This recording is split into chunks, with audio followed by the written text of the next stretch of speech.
Hello everyone, this is ATM86, I am Muffan48. And I am Doodles, I am back. No way, Doodles is back. Yeah. It's been a while since I've done this, you know? I don't remember the last time, actually. So, what we got today? I mean, looking at the bracket, it's 13 players. The last one had like... Last ATM had 20-ish players, and this one now has 13. It's still a decently sized bracket. Kewpie's in this, which I don't think Kewpie was in here last time. Hourai, the previous winner, and AxemJinx, the previous runner-up, is also in here, so there is talent. There is talent in the bracket. And the mid-card is also kind of stacked. Okay, sorry I was silent. Challenge decided to randomly change the background colour very slightly, and so I had to readjust my key. It is fixed. There are 13 people. Here is the bracket and the beautiful background by Safarius. It's very beautiful. True.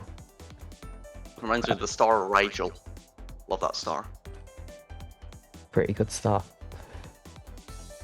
I guess. Yeah. I think we'll do... let's do two from the first round. We'll do Fally vs Shadowpelt and BBHood vs E2. Alrighty. It would seem E2 and Fally are currently in battle. So, Arno's both... it's Fally versus Shadowpelt and BBHood versus E2, and they're both... E2 and Fally are currently in battle. Okay, they've stopped. There we go.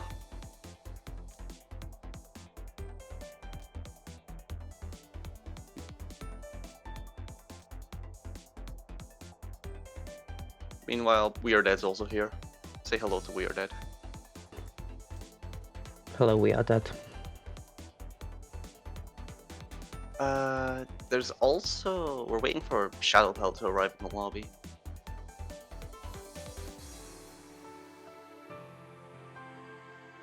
Do you want to do E2 versus BBHood first? No, Shadowpelt's here. Curse of the Devil.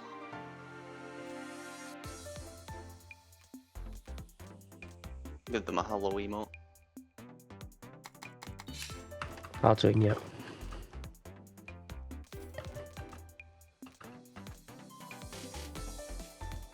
Sure. Hello.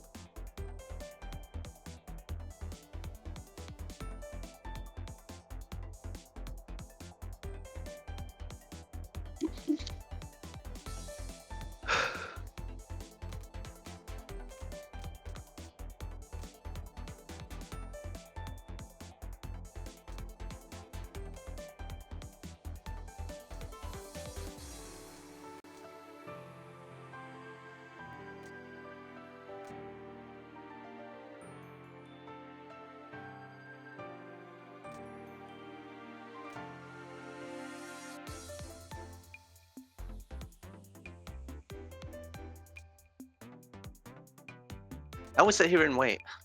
This is now a podcast. No more waiting. Every time I talk, something happens. Oh, I'm getting into the commentator mood. Hell yeah. Okay, we've got Fally vs Shadowpelt, 2 intermediates. Arcanist vs Worm is expected. We'll see what happens though. I hate this matchup. As the Arcanist. However, apparently from what I've seen in the numerous spell chats that I've read, Fally has a god tier reaction time, so they should be able to dodge Notifier from what I've read, and if that happens, I don't know what I'm going to say. I'm going to be speechless. I see. And here we start. Worm starting to pressure Arcanist, but a good basic there. Unfocused, I believe, too. And then nearly dead zoned wide hits Shadowpelt, and that is 3 in a row. That is not the end of the card. That is the end of the card, sorry. Bit of Spectator Bug followed by the True End. That's the first card for Fally. Oh, I never got Spectator Bug there, wow. Oh, Fally can't like see, cross. too slow. Arcanist is too slow to avoid that. I think, did Fally try and cross over Wham first, which is why they couldn't do it?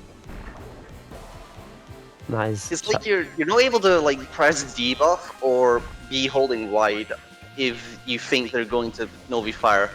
Okay. And that kind of just makes it difficult to do much else with Arcanist. But I mean, Basic's surprisingly good in this matchup. And that's game one. Fucking hell, I went fast.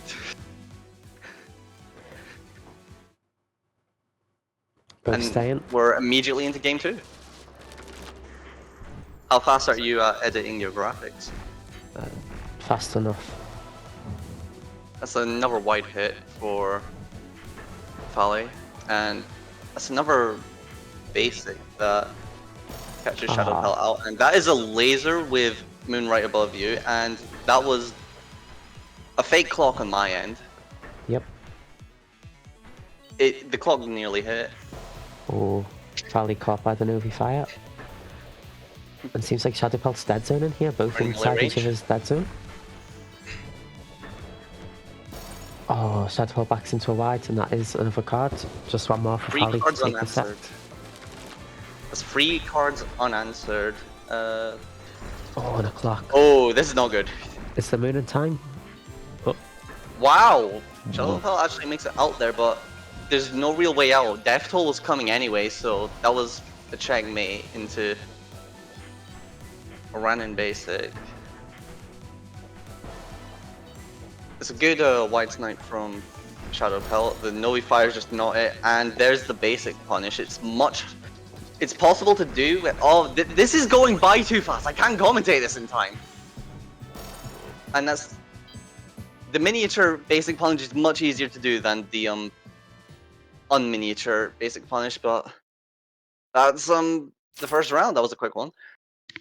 Yep. Fally's kind of good with Arc. It's true. Now we have BBHood versus Itu. Itu already understand.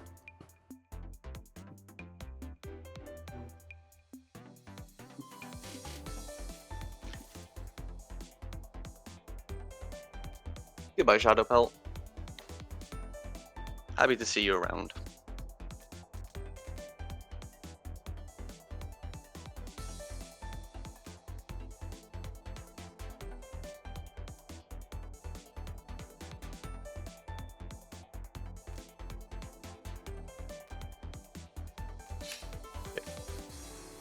Here we go, Itu versus BBHood. That'll be starting up now. I don't really think I've seen either of these two play any characters other than Sun and Hood, respectively. Itu does have a bit of a Frost. I think they started with Frost, actually, before the Sun claimed them. And BBHood has a not very explored, but a still existing Arcanist, I think. I see. Although I doubt we'll see either of those characters. It is Sun vs Hood, as you'd expect. You're ahead of me in spectating, it seems. It looks like Itu's going in round start. The diamonds combining nicely with the wides, but no hits. Seems like Itu is scared of the tap basic potential. Oh, spams diamonds. BBHood against the wall does get hit. Oh, it's very good pressure from Itu. The diamond dash into the breakfast, but bonks on that basic as they are on the wall.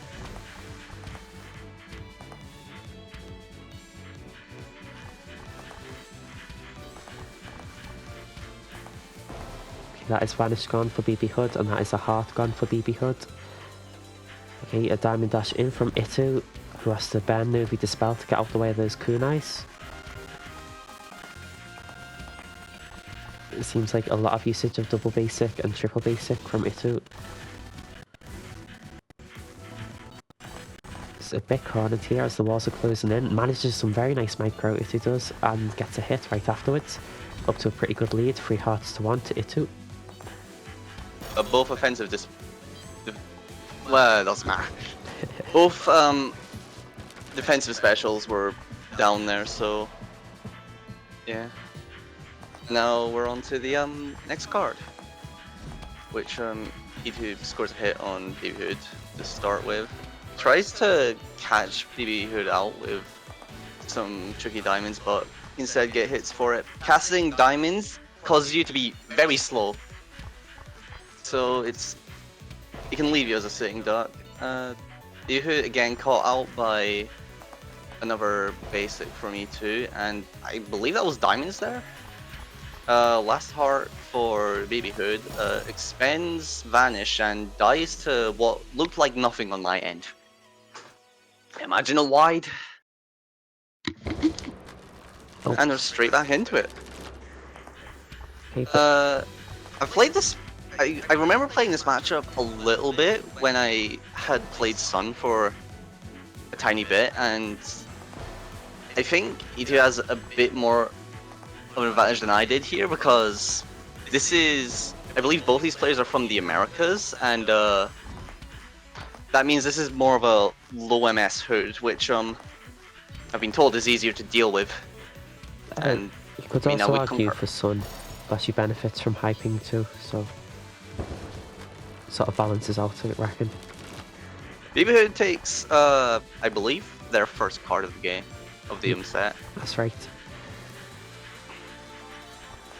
Oh, nice micro from Itu. The slowdown from those diamonds really cost them. They managed it.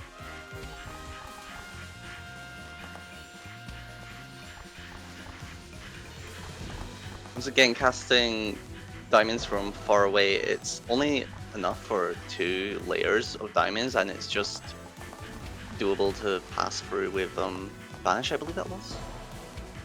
BBHood caught out in the corner there, just ends up taking the basic combo. That's one of like the few times that the entire basic combo is actually useful. That's BBHood getting called by a single basic there. It was the slowdown from the edge of the spell, the tipper. I see. BBHood's not able to find the route out of there in time. Again, on last heart. Seems like Itu diamond dashed out of potential melee there, rather than meeting it. And BBHood's not able to survive the diamonds. They're eternal. Last card. That is a round star hit against BBHood. Itu forced to use Dispel, couldn't quite manage the micro. Oh, bonks into a wide, but very nice placement of those kunais made it difficult. Getting a bit of waffles on the screen now. Getting a few. Itu may be able to make it out of the kunai storm there. Vanish was off the table for BBHood there, has to take the hit. Oh, and another and one. Has to take another hit for it. This is bad. This is last heart last card for BBHood. Needs to take 3 in a row.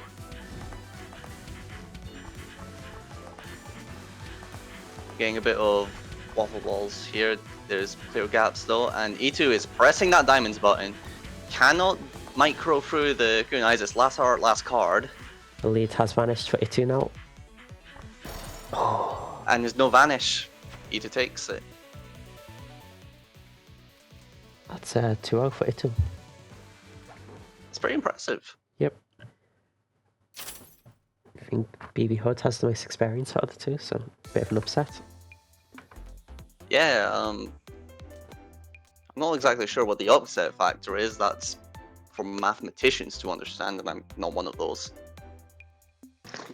But I think it was a pretty good win for E2. The upset factor was 3. Proper mathematician, me. 10 seed take 7 seed equals 3. We have a new statistic. Wow. We're still waiting on Celie vs RC. Oh wait, no, that's been GG's. It's just not updated on challenge yet. That would be winners round 1 then. Yeah, Celie won that 2-0 over Rhea. So now we're on to round 2 for winners, and there's also the possibility of doing the one losers round one set? I think we'll do losers off stream because there's a lot to get through today. Yep.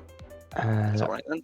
On stream, I think Axem vs Celie. That sounds like a really exciting match. And then Jahvaro Hobo. Frost Hood. I like that one. But yeah, we could do that, yeah.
Looks like We Are Dead will be watching Rio vs Shora. Does We Are Dead have a streamer? Yeah, He does? it's a secondary stream. Oh no, I didn't know. I thought that got cancelled. Maybe this is not We Are Dead, maybe it's someone else. It's time to show off my fancy technology. No way. Exclamation mark, We Are Dead. Brings up We Are Dead's Twitch. Yo, that's a cool ass command.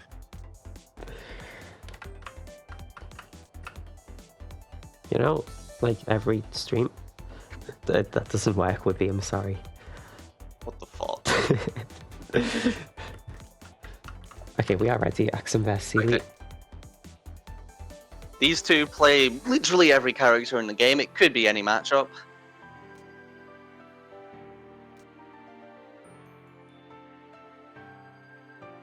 There has been a lot of wham from Celie recently. I'm not sure if they're gonna stick with that. Honestly, just roll a d8 and see what number you get. And that's the Maiden that they're going to play. That's what I'm saying.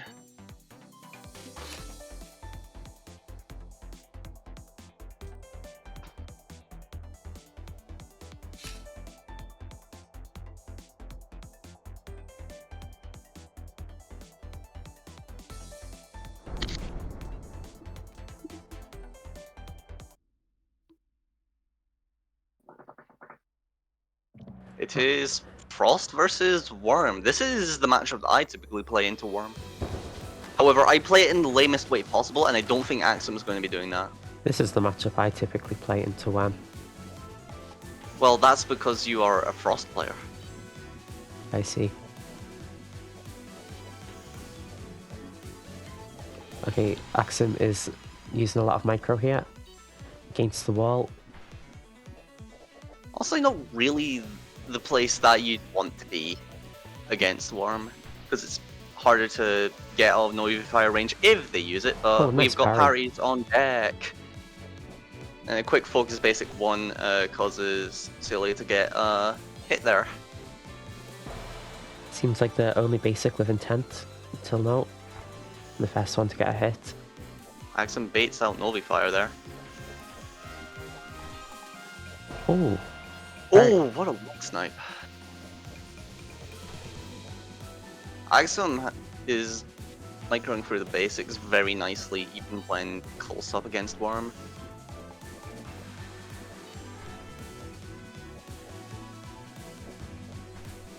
seems like he's like in no rush at all to fight for positioning and thinks he can micro against the wall. Celie's on the board in terms of hits. It's been working well for Axem. Oh, the basic at the edge of the laser. Good. Axem expends roll there, but rolls back because it has no cooldown. Yep. Frost has 2 It's simply a battle of defensives, basics. and 1 has a 4 seconds cooldown. That is the first card And for Celie's not able to AxemJinx. complete the match. Frost's game plan here is incredibly simple. You just go head empty. Oh, that was nearly a double hit there, but Axem prayed to Mino, it seems. 4 hearts to 1 now. This is not looking good, and the mic is just not there. You can play this game matchup 1. with Fort. It's possible.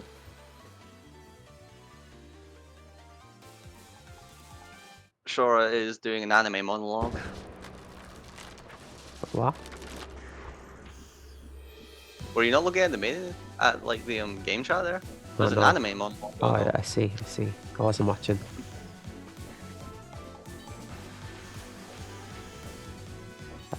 Really good micro through all this basic from Celie,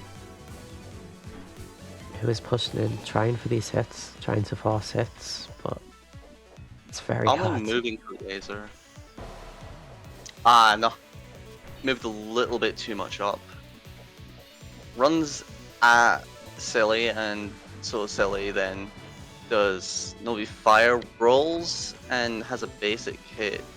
Celie, it's 3 hearts to 3. Axem played really well there with that there. position and a bit of aggression.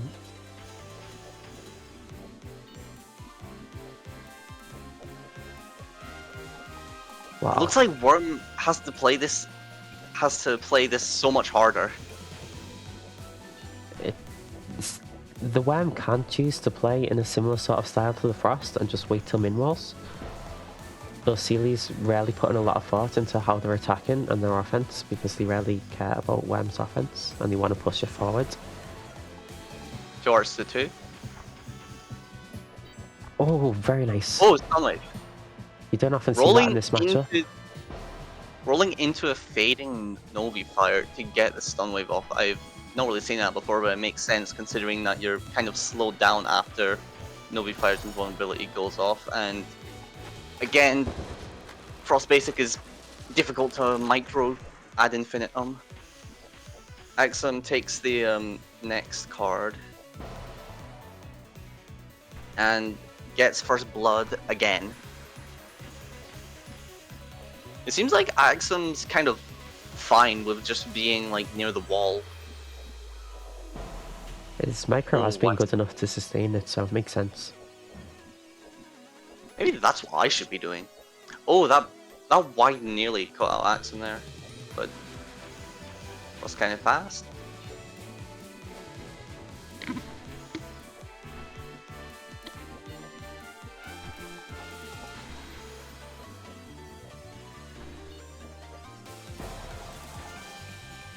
Oh wow. Bit of spectator bug on my end there, so not exactly sure how to call that hit. But again, not able to do micro. Axem takes it. 2 out. It was quite a clean performance from Axem there. Kind of just keeping all the worm pressure at bay.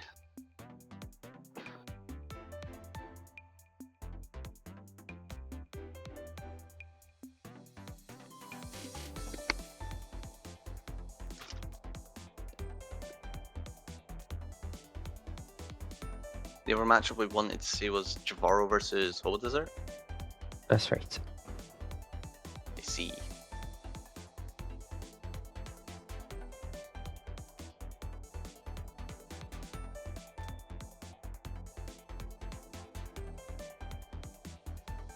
Oh, they've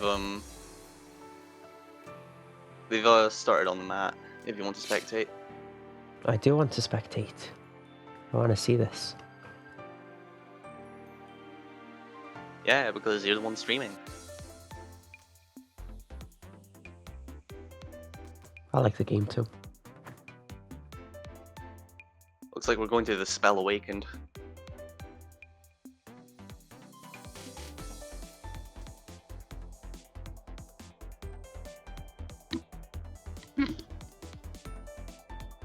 I'm making sure to drink plenty of water. Be sure to do that, everyone listening to stream.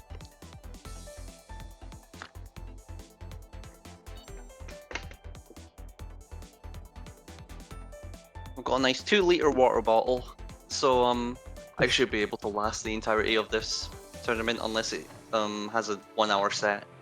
I've only got 700 mil. I'm beaten. You're lacking. Yep. That's why I have to fill it up so much.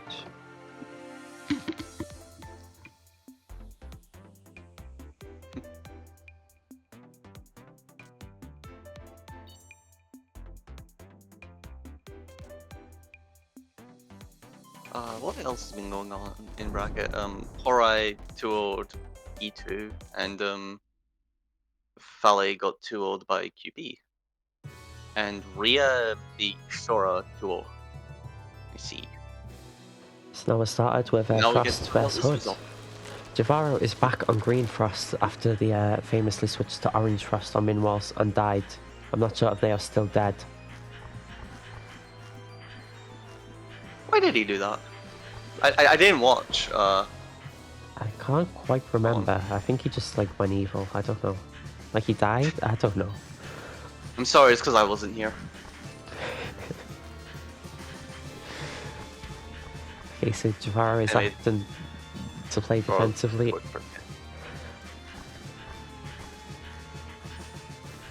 This matchup's kind of nice to play on the side of Frost. It's fun. And I was closing in now.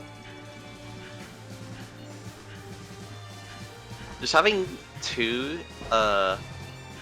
both of your special attacks being invulnerability moves just makes playing versus Hood that much more fun. Because you don't have to deal with any of the stuff. Yeah. 3 hours to 3. Those kunais might not have been micro ball. I know you're able to go in between the kunais, even if they're unfocused kunais, but you need to be at a certain distance for it. Yep, I think it's impossible straight away. But Jahvaro evens it out, 2 hearts apiece. Oh. Jahvaro left a dodge till the very last minute with that basic. Oh no! Ran into a tree! That's how he died. Rest in peace, Jahvaro.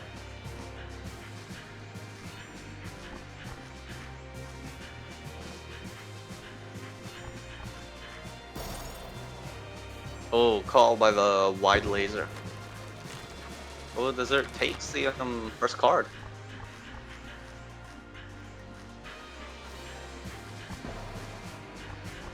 It's good micro from Jahvaro Zen, but not able to keep it up all the way, and tries it again, and the same result. So yeah, let's try something.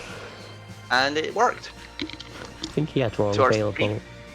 He saw 2 sets of kunais, unfocused kunai in tournament, right on top of each other, and he thought, I can micro this. He thought, nah, I'd win. But he is not winning. If I were to guess, I think he's happy to take the risk and die. I mean, you have a whole game to play with, you know, and a whole loser's bracket in case you do mess it up. That's true. Perhaps he's just feeling very sleepy, you know. We're seeing right now, though. Yeah, if Jahvaro was alert, he could easily micro all these kunais. Is that what we're saying? Okay, we're at Minwalls now. Here we go. And we weren't there for long. HoboDessert takes game 1. Both staying. Don't think we've seen a character switch just yet. Okay, Jahvaro does the famous focus walk back to signify defense, the shield. I really should have done that at the anonymous tournament.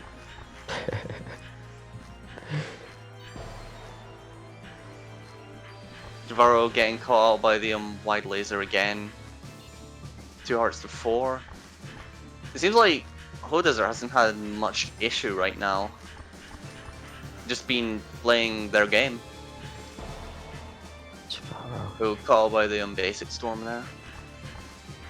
I think Jahvaro walked in, was in a perfect position to mount an offense, and then just walked away. I don't even know what Jahvaro got hit by there, because there's a bit of a spectator bug there. Oh, nice micro.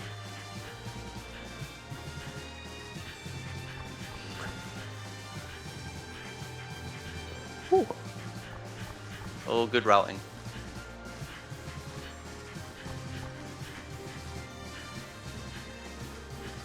It's like Jahvaro gets a boost to his dodging capabilities once he gets down to his last heart. You know, I think Jahvaro's trying to not use his invulnerability moves. I think that's what he's trying to do. I haven't seen him stun wave once. You might be right, actually. I saw him dodge roll once, and I think that was it. He's just trying to play basic only, because I don't think I've seen him wide either. Why do you need to hit your opponent if you can never get hit yourself? Unfortunately, Jahvaro gets hit. There are 2 buttons on Jahvaro's keyboard right now. The other's broke. He like tried to take a drink of his water and it spilled all over his keyboard. Oh, there's a dodge roll. We were wrong. Wait, oh, I see. Yeah, and because he dodge rolled, he's like, I need to take a hit now. No, he's losing the set. The dodge roll was so dishonorable. He didn't deserve to stay. Yeah. Oh my goodness. Jahvaro loses. Shield. Well, that's doubles the desert. 2-0 to HoboDessert. Jahvaro loses without his honor. It is so sad. What the fuck?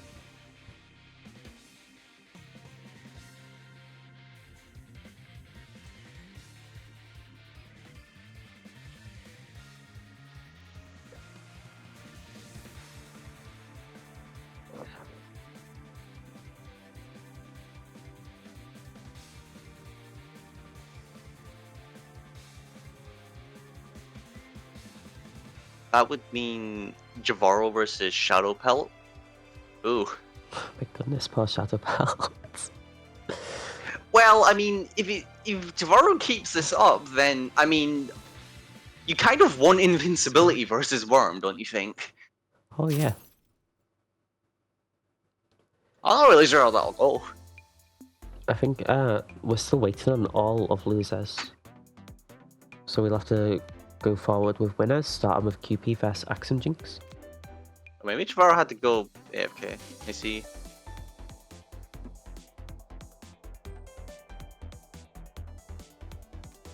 Oh no. Wait, was it not an honorable execution? Was it something else? Was it just Jahvaro going AFK? Oh, never mind.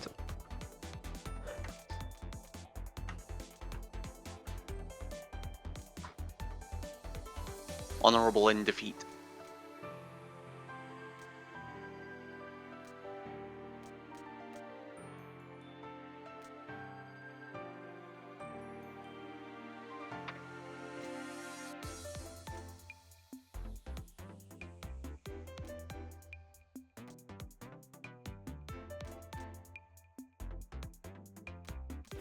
So now where shall we go, Master Moth fan? We are going to AxemJinx vs Kewpie, but Kewpie is slightly AFK.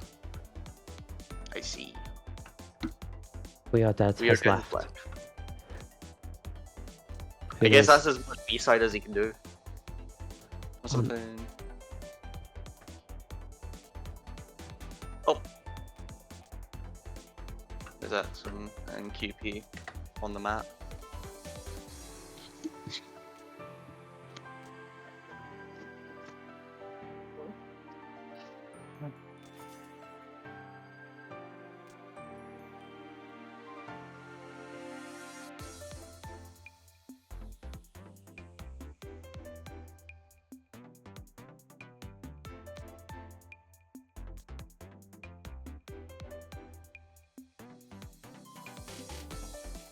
So perhaps since we saw Axem play Frost earlier, the play Frost again. Maybe, although he might be scared of Kewpie's Storm, since traditionally people don't think Frost has a good chance versus Storm. We did see recently AxemJinx took a set off Kewpie in one of Hourai's tournaments, but that was off stream, so I'm not sure what characters were played there.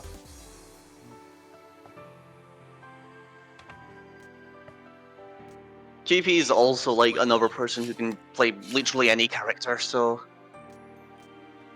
Yep. Honestly, we might just get Frost versus Arc, who knows? Something we can commentate on. I think Kewpie's got two very strong characters. The Lich is quite strong, and then it sort of falls off a bit from there. It's Red Hood versus Storm. Ooh. I remember Max made like a tier list of Kewpie's characters. Oh, really? Yeah, like I think Max put Kewpie's Arc in like fake real. I see. I mean, Arc's kind of scary, so I understand. And that's the... We start off with a wide hit. Axem loses a heart there. So 3 hours to 4. Kewpie's playing a bit of a tough, heavy taking game. it aggressive. I wonder Kewpie's if- definitely taking this aggressively. And that's just... That's an entire Walden 2 hit in like 2 basics. Yeah, that was insane. Eats melee for it though.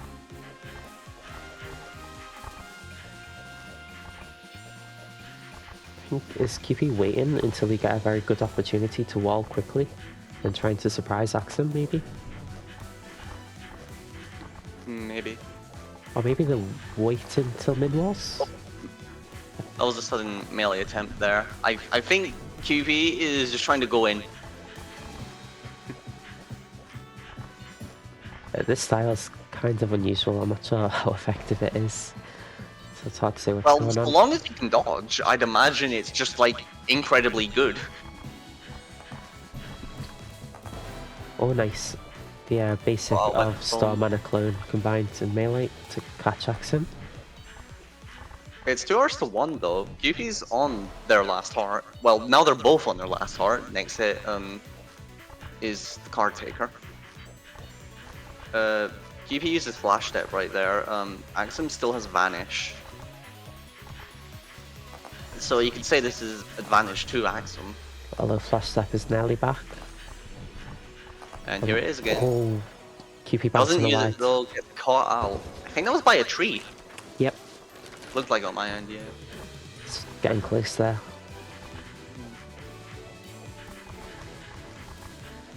Seems like Axem's waiting for the top basic indicator because it's very telegraphed and then just walking around it.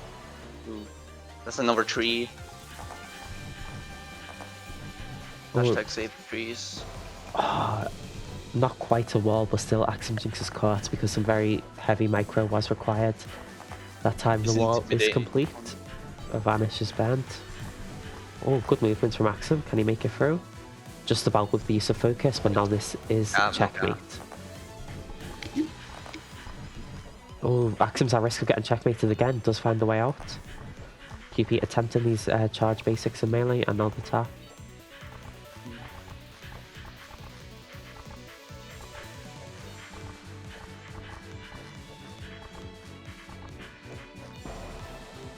Oh, walks into a wide. And we're down to our last card on game 1. Seems like a set.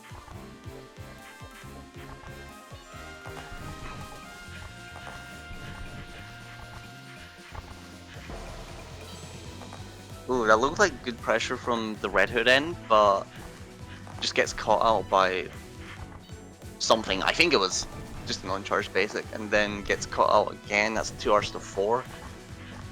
It's still doable, but it's not really gonna be that hard. It's gonna be hard. Runs into a tree.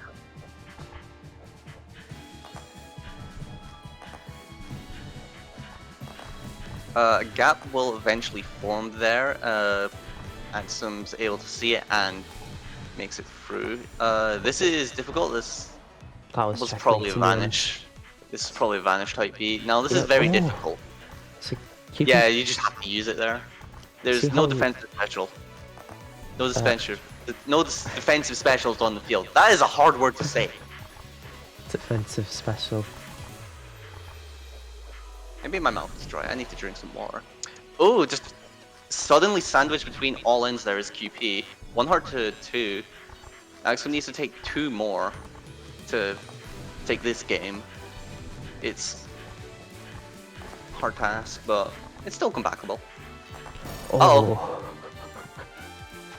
Going down there was not the right move, it seems. As we can see in hindsight. QB taking game 1, and it looks like we're just gonna stick with the Red Hood Stormbeast matchup.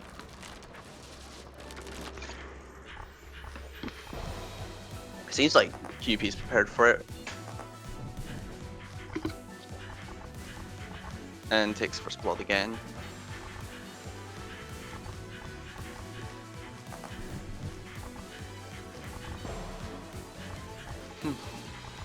QP's running into a few trees, but it doesn't really matter if you get 2 hits in return.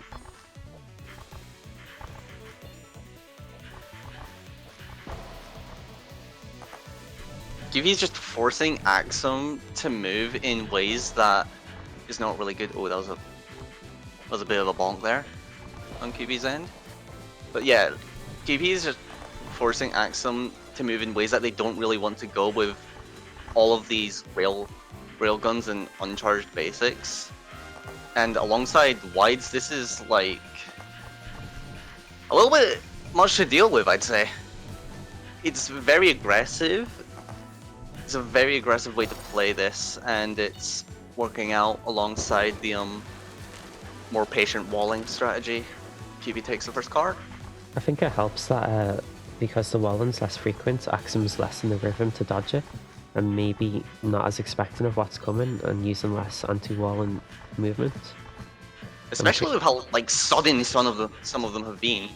It's Yeah. just been like, okay, I'm dodging uncharged basic, I'm dodging uncharged basic, oh that's a wide, I'll dodge that. Suddenly 2 charged basics, and now there is a wall, an insurmountable wall. Yeah. Oh. Seeing the tap basic combined with the melee charge, catching Axem trying to escape it. Ooh, barely makes it out there. It's 2 hearts to 2 now. Expends Vanish. Axem does. That now makes this much more difficult on Axem's end because they have to dodge all of this. And all that There's flash step. aggressively. You had Vanish, but Axem didn't notice in time, I think. And there's nothing there. That's some QP taking the set 2-0.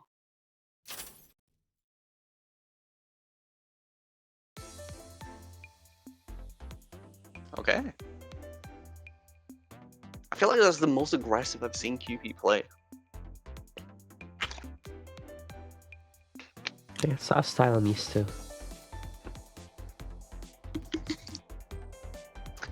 It's probably because of all those tree bonks, but it worked out in the end.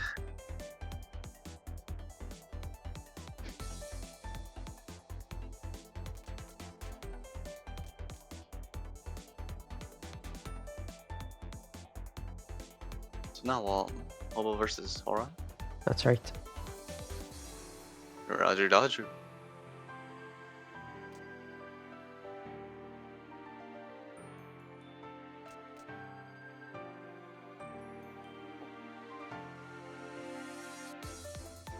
Oh, spectate time.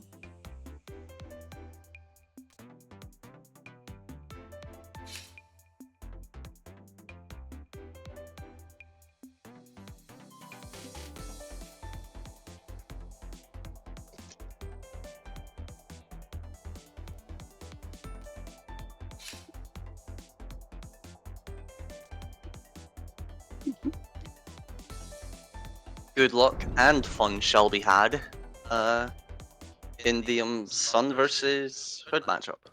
That's what you'd Most likely. expect. Yeah. And that's what we get. Alright, the winner of ATM 85, the previous one. Let's see how it goes, and that's an immediate basic into diamonds there.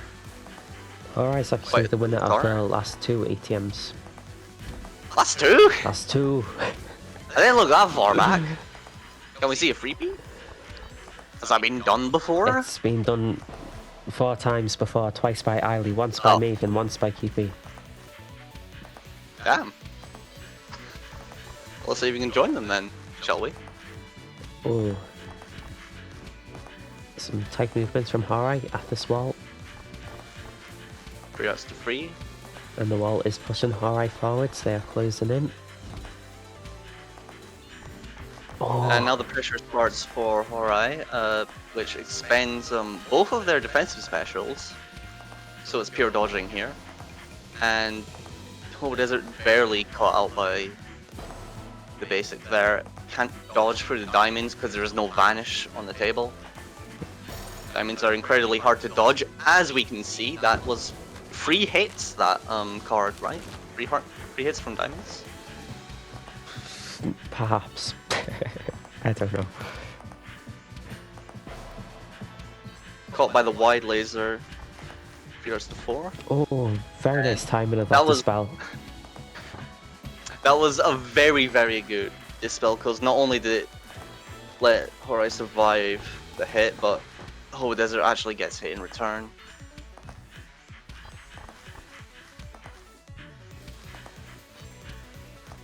It's always nice making a tight dodge and getting a hit right afterwards, like you're rewarded.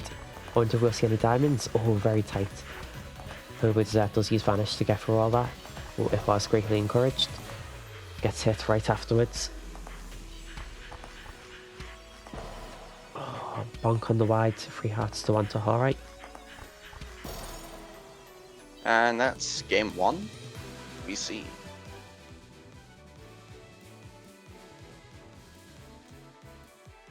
We've got a staying and we've got a stay. And here we go with game 2. It's not as aggressive as a start as it was to game 1, but here we are. Oh, the middle laser there hits Hourai. Its melee is just kind of crazy just because of basic existing as a move. HoboDessert had no vanish there, but was able to micro through the diamonds, so being able to say that, yes, I can dodge through diamonds is very good in this matchup, because typically diamonds will always be like a guaranteed hit in scenarios with other players who cannot dodge them as much. Yep. So I think if diamond spam's done thoughtfully, it can catch like even the best players. You've seen in this card, Hobo's going in for a lot of aggression. It has been working somewhat, but this time Hourai defends, gets a hit. 2 hearts that to 1. wide, I believe. I think so. HoboDessert finds the route out there, but just gets hit at the end there. Yeah, breakfast inside the dispel. Oh, That's not good now. goodness. That was fucked up. It's just the top wide. That's so mean. Wow. Okay. Well, forest free there. I think Hourai's like feinting a lot of movements. Like trying to make Hobo think they're going one way and then actually not going that way. Seems like. Good movement from Hourai there. Going up there would have been wrong, so actually sliding up along the wall was the correct move. So now we're nearly at mid-walls. Here we are. And here we are not. 4 hearts to 2. It's not looking that good, but who knows what can happen. It seems like Hobo's trying to path in and getting caught.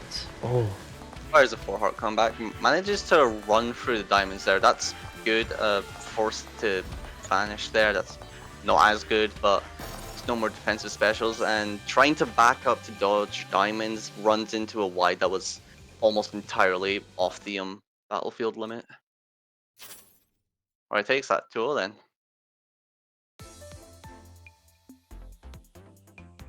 Flame performance.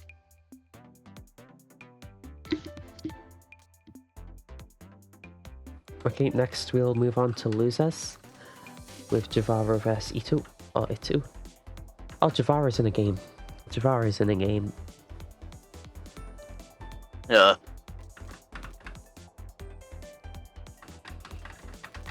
And it's a Jahvaro game, so it might take ages. Oh no! Oh, BBHood so is typing. over. BBHood.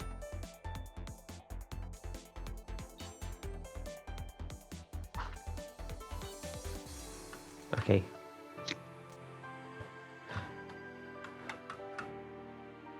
Just have to make sure they don't go into a second game. Phew. That could have been like 10 minutes we lost there. Could have been.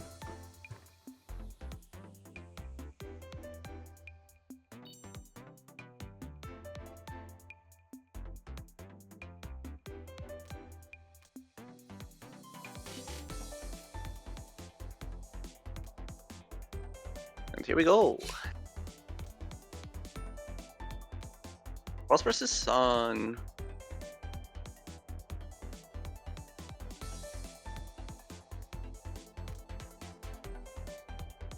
It is asking Jahvaro to be gentle. I think that's Jahvaro's natural nature. That natural nature, yeah, of course.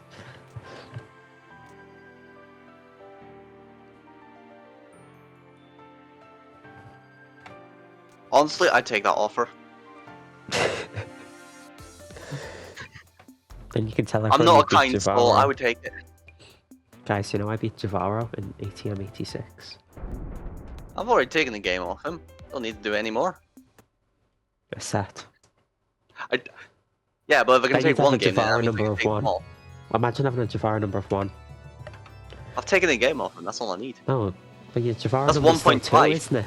No, it's not. It's not how the number works.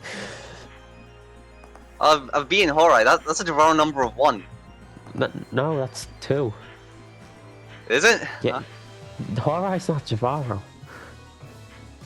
Oh. Was that how it works? Oh, I get it now. Okay. Well, that was Revelations just and a Hourai, hit. like, pretending to be Jahvaro. Or Jahvaro pretending to be Hourai. Maybe it was. Okay, anyway, Jahvaro vs E2. Maybe this is Hourai. Jahvaro Maybe takes the Jahvaro is power. about to reclaim his Hourai number of 1 if he wins this.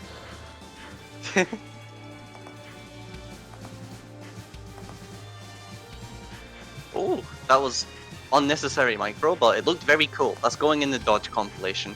Good job, Jahvaro. It looks like we're taking this right to min walls, never mind. It was hit by basic. Oh no, a roll and it is immediately punished. No need for the honourable execution. The waffle is there to do it. 3 arts to 1. And that's 3 arts to 0.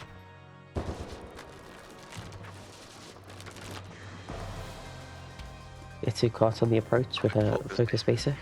Oh, some nice diamond spam, but Jahvaro makes his way through. Opts not to stay I in remember micro. doing that dodge once.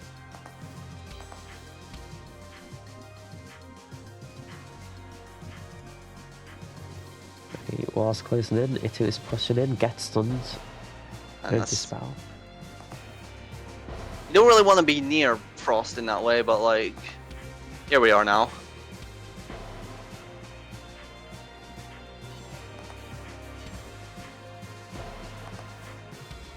Itu's managing to get some hits, refuses to go out on a flawless card. In game 1.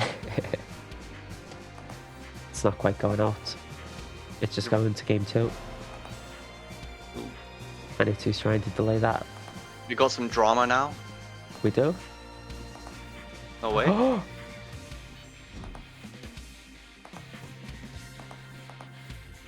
Jahvaro gets the power up now. Courage. The spell awaken transformation happened. Ah. You weren't courageous enough. See, the power up is Cowardly based... dog. Yeah, the power up's based on your own courage, and Jahvaro just didn't have enough. He was scared of the diamond. Went courageous. My courage is dependent on how apathetic I am at this time. I see. It's the hatred in me. Well, you're apathetic. Jahvaro isn't even waiting to get rid of the dispel slow. I think he's just really just trying to get dodge compilation results right now.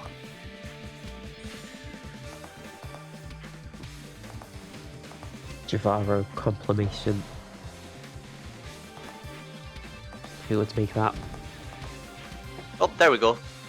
It's just as I say it. I have the power to control this whole tournament. Can you let me win? Hang on a minute. Do you want to take over for Jahvaro?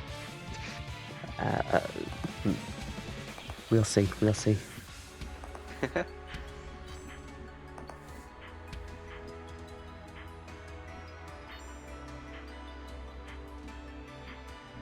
Jahvaro tries going in there, just focusing on micro. It didn't really work out. Rolls out of the way of all the immediate danger, and this is even more danger. Well, he's the Dodge Master General himself. We're seeing when Jahvaro is confronted with diamonds, he often walks forward, which is opting for the path of less micro. It's kind of strange.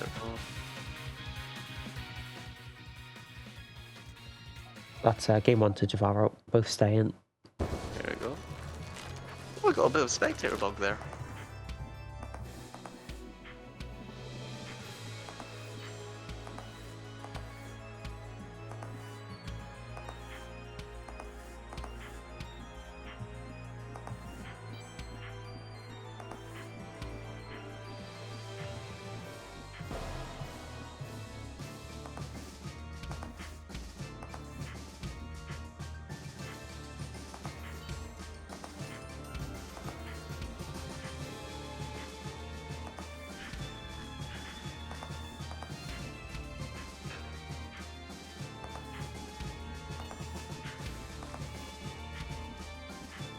Doodles, do you think we should frame this? Like on a wall, like a painting? Yeah. What would you call this? A painting has to have a name. Jahvaro. Itu. ATM 86. 24th August 2024. That's a little too formal, I think. I see. We need something that could be like put in a modern art museum, you know? Yeah. I'd call this BLJ. Backwards long jump? Yeah. I see.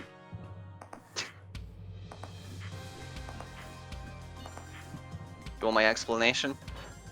I think it speaks for itself. Wall's closing in. Even if you were going to say yes there, I was going to say I wasn't going to give it to you. Here we are, min walls. 3 yards to 1 and 3 yards to 0. I think that's twice in a row that I've done that now.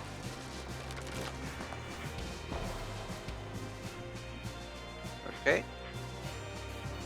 First flurry of attacks led to E2 getting hit.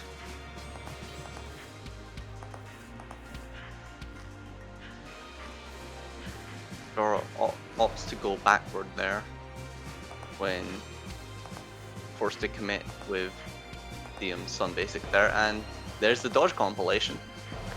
Yeah, just cut the end part out. Yeah. Courage. Oh, stun wave. No way. Yeah. Well, Itu has the reactions, and oh! Jahvaro's too courageful. No way. Courageful Jahvaro manages to combine the unfocused basic with the roll and tap basic for some very strange offense. It gets the hit and the set. 2-0 to Jahvaro. Oh, hello, Cepharius and Melty Blood people. Oh. We're doing Awakening the Maiden, our Maiden and Spell tournament. We've just finished Jahvaro vs Itu and loses round 3. We're moving on to Celie vs Fally. Hey, check out this cool idea.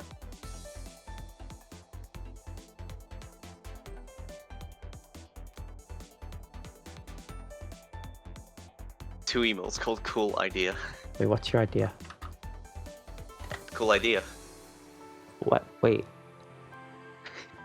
It's in the Wait. Twitch chat. Safarius, you're the first person in history to use exclamation mark bracket in this stream. I've done this for like No. nearly every single tournament and no one's ever used it. Thank you. Okay. I believe Comfy Pick and Spell is Celie, and Fally is of course Fally. So this will be Celie vs Fally. At first I saw the usage of Comfy in the name and I thought, oh, that's Game Freak. And then I kind of realized, wait, no, those are like the same profile arrangements that Celie uses. It's Green Hood versus Red Arcanist. Okay, Fally's This match immediately was kind running of in. strange. This is not so comfy. Some debuffs. Suddenly we get Paralyzed and Confused, that's very good. Yep. Some people say that Confused doesn't really help in some matches, but I think it's fine, to be honest. How do you think it does versus Hood? I've heard a lot of people say she like Hood can do really weird offense that can catch her if she has confused. You just stay up.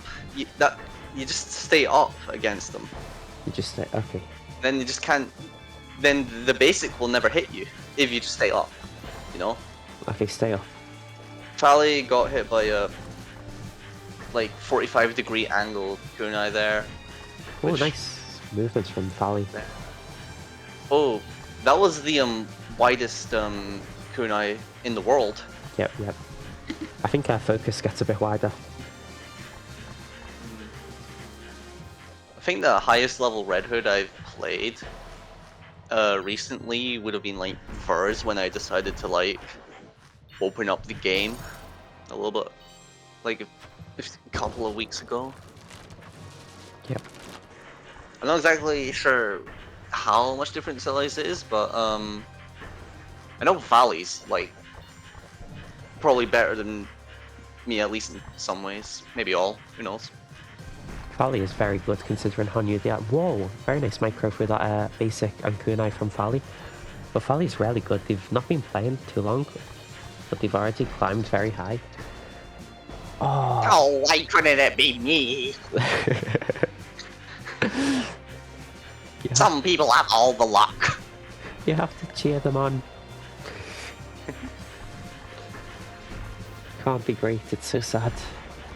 Okay, see the hit by Oh, miniature miniature vanish? after Vanish there. Manages to wait out the major invulnerability of Vanish because you can't debuff in that time, I think.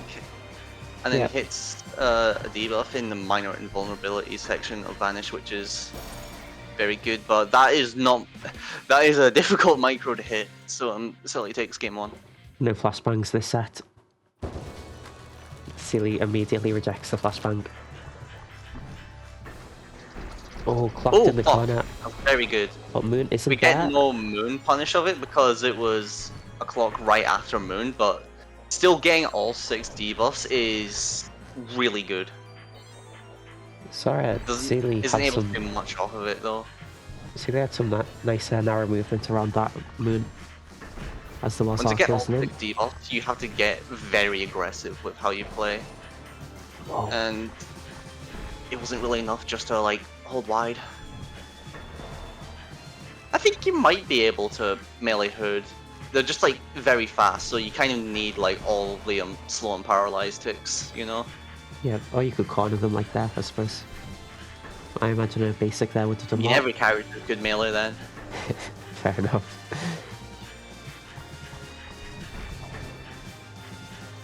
Celie's doing good, pinning Fally against this wall. I think Fally is choosing to play in the Hood pressure, and I'm not really sure if that's a mistake or not. I think you might be able to play the matchup like this, but it's not really. You're kind of just like saying, okay, I'm going to micro all of this, and you know sometimes choosing the micro way out is not it, Chief. Either way, getting to min walls is very good here for Art because now just all the hits have started coming out in full force. There's no more Vanish for Red Hood again, so that's just a card taking for Fally. If Fally can continue to like bring it to min walls, then it'll just keep going good. Oh, that's running into a tree. You really don't want like hits and such to happen right now in this early stage. You just want to focus on macro. And Fally is just trying to micro through it all. There must be another way to do this, but I'm not really sure. I suppose like good micro can help you position more aggressively, or just in positions. I just get too deep up there, but backs up into a tree. It's not looking that good, but we have another card to work with here. Oh, we got the moon extension there. That's Arctech. Moon extension? What's that? It's something that I made up completely on my own, and I'm not sure if people even believe in it, but it's using a basic so that your directional arrow makes it so that the basic goes alongside moon, and it kind of increases moon's hitbox a little bit. I see. Because the basic juts out a little bit. I do it a lot.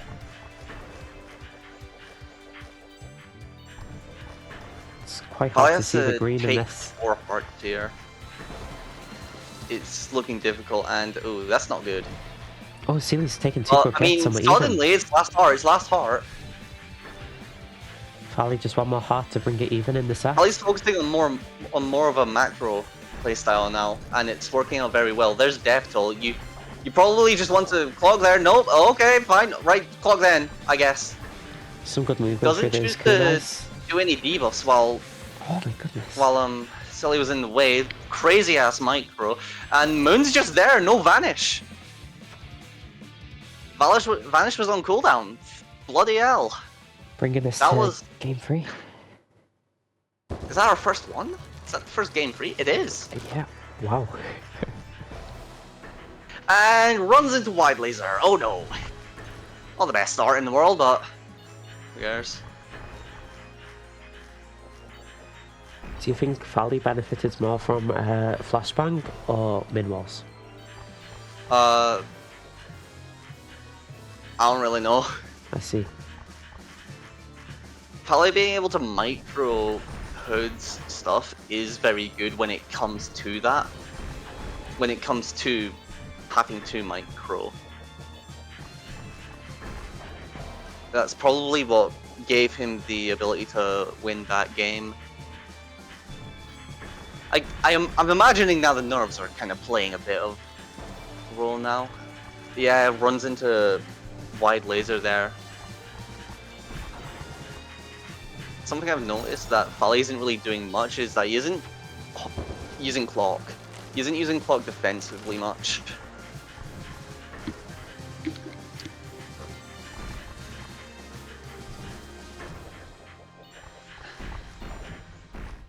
I guess clock is one of the harder ones to use defensively just because of the starter. Well, this is kind of how I see it. Imagine clock is Jahvaro. Clock is a summonable Jahvaro that will micro through anything. It'll make you invincible for a few seconds. That's how you have to imagine it. It's a summonable Jahvaro. So you have to pray to Jahvaro and then it takes a few seconds but he shows up eventually? What? Okay. Yeah, basically. 4 hearts to free to Celie. Oh, that was not good on Celie's end there. The wall was closing in and there was a gap on Moon, but Celie chose to go down, and so the walls closed in, leaving no escape, forcing out Vanish from them. You get hit by a proper move right afterwards.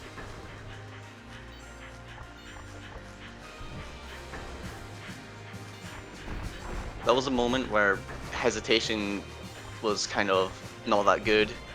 And here we are now at min walls. This is where Arc should be doing something. Fally just chooses to try and micro it. That's, again, not good. You could have summoned Jahvaro there. We're at 2 hours to 2 now. This is not good. That's not... Again, we can summon Jahvaro here. Here's Confuse. 2 hours to 1. If Celie takes one more heart, show and say, oh, clock! Wait, There's a clock. Oh, the moon is there. But not in time. There's the punish. Oh, this is bad. This is bad for Celie. Right. It's 1 out of 1. Isn't able to escape moon in time. Last card. Last card. Last game. Hell yeah. Fally goes straight in, forces out the vanish from Celie, manages to essentially micro through the rest of the pressure. Celie's just doing constant basic pressure. Good macro from Mali there. Mali? Oh my god. My mouth's getting dry. Fally summons Jahvaro, very good. See? Gets the wide hit. 3 hearts to 3. Do you personify Y to anyone? There's the basic, there's the basic. No, I just decided to say the summonable Jahvaro thing as a joke. I see. Right now. Oh, that's the middle hit of basic there. It's 2 hearts to 2. This is very, very close. These are 2 evenly matched players.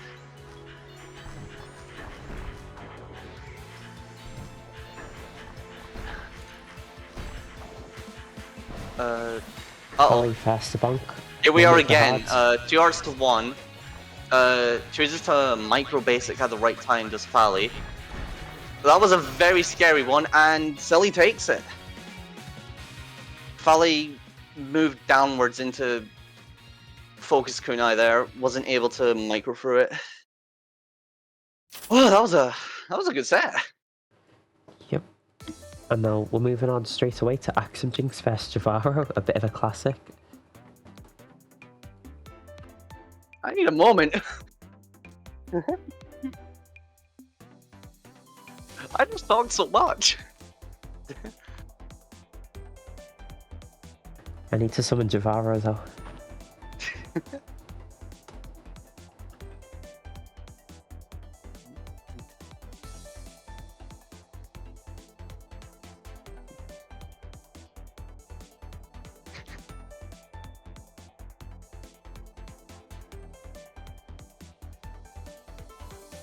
I can't believe Cryofractal quoted me. I'm going to post that in quotes before they do it. That's in the quotes channel now. I'm gonna check quotes channel.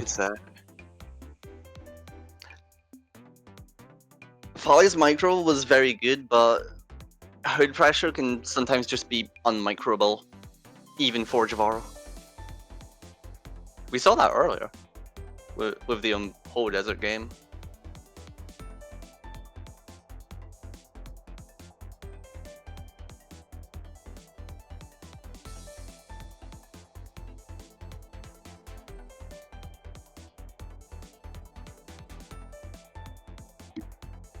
Fally, I think you did very well there. Okay, I have adapted my stream layout to have Discord. We're gonna look at the quote.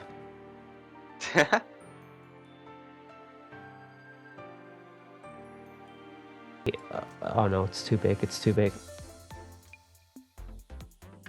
Bam! Look at that clock is... yeah, that was said. This isn't exciting, why have I done this? Okay, I can go.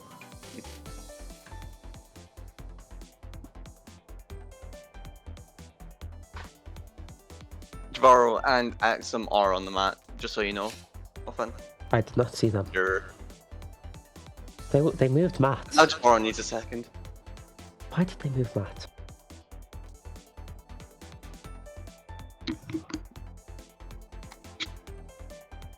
Wait, Jahvaro died. Does that mean you have to summon him just to get him to play? Like, from the ground? You have to, like, dig his grave? Honestly, yeah, you have to summon Clock to revive Jahvaro, but it takes 3 days. Because that's how long it takes for Clock to fucking summon. Wait, then who's this? This isn't Jahvaro. I'm going to very quickly fucking do a bathroom speedrun because I need to go. I see. I wish you luck in commentating this if it happens.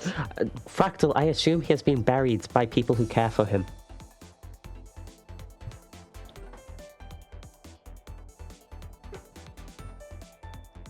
I'm sorry, Fractal.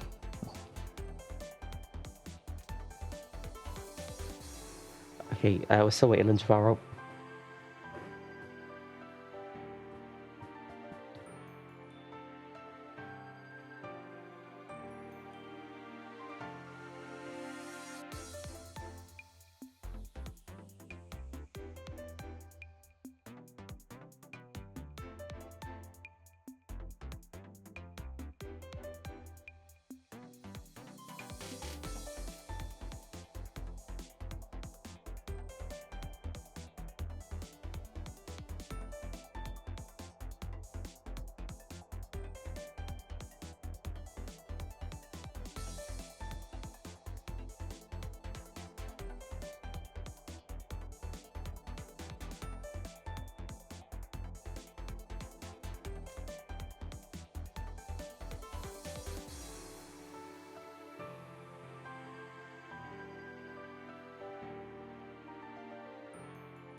Okay, looks like we're getting started. And I am alone. Jahvaro vs AxemJinx. Jahvaro has been returned from the grave. I'm back. I'm not alone. Let's go! There's a PB or something, I don't know. Okay, Axem's going for the storm. I've not seen this counter pick before. My mouth is so bloody dry. I've been drinking so much water. Jahvaro again going for style points like he's in Tony Hawk's Pro Skater. Oh, slightly brushes up against the charge basic there.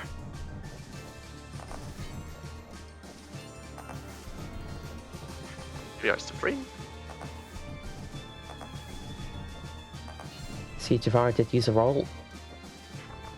He is letting himself use that seemingly.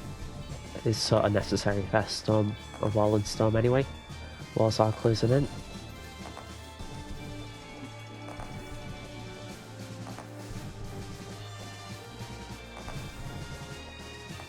It's pretty good clone placement. See, Jahvaro's making a lot of tight movement. Axem's sustaining the micro. It's difficult to micro Frost's basic Storm, I'd imagine, as Storm. Yeah, it is sort of a skill check. That's the main thing for this matchup. It is a lot of what Frost tries to do, is just press basic. Jahvaro isn't trying to Oh, stay on top of clone there, takes a hit. that pincer between the basics was really well done. Seems very awkward for Jahvaro. Redirecting clone, there we go. The walls are closing in yet again. And that's not enough. Micro was too little, it was too micro, in fact.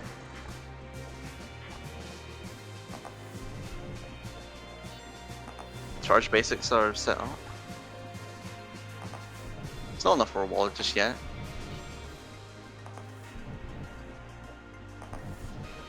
This is looking like a nice wall. Jahvaro rolls out of it. And The unfocused basic there, I'm not even sure if that would have actually connected, but no, still it was enough to bring out the stun wave. there was some room, but it's easier to say that after it's happened, so. Yeah. Very short roll. We're already past the square play field, and no one's taken a hit just yet. This is exactly what Axem wants. Axem's microing Frost basic very well. Yeah, oh, And it's not giving Jahvaro much room to actually play the game here, but still, Basic's playing the game. It's playing it twice. Axem's getting rolled now. I suppose we, like, Snowballed. people typically will say this is really good for Storm, being at min walls. But at min walls, you're sort of forced to micro-focus basic, and charging your own basics to make walls whilst micro and Frost is very difficult. And so Frost does have some strength here at min wall. Oh, that patience from Jahvaro there, knowing that a gap will eventually form. But yeah, Jahvaro could also do like a lot of different layering with focus and unfocus basic on min walls too, so it really is a skill check. And Axem's doing pretty well. Yep. There's the roll. And rolls back, so Jahvaro can now dodge another wall. Supposedly. Towards the one. We're at min walls again. I think Jahvaro will want to stay mostly vertical to the Storm, which means the basic covers like a lot of the screen horizontally, so there's not much room to go around it. Yeah, Jahvaro called by a wide there, I think. Last heart. It's paramount that Jahvaro takes this card. But there will still be chances if he's down a game. Oh, that clone is incredibly close to Jahvaro there, but yep. Here we are again, min walls, and there's no gap there. It closed up too quickly. Axem stood just at the right distance from his clone, so that Jahvaro was in the middle, and the charge melee basics work together. Storm works.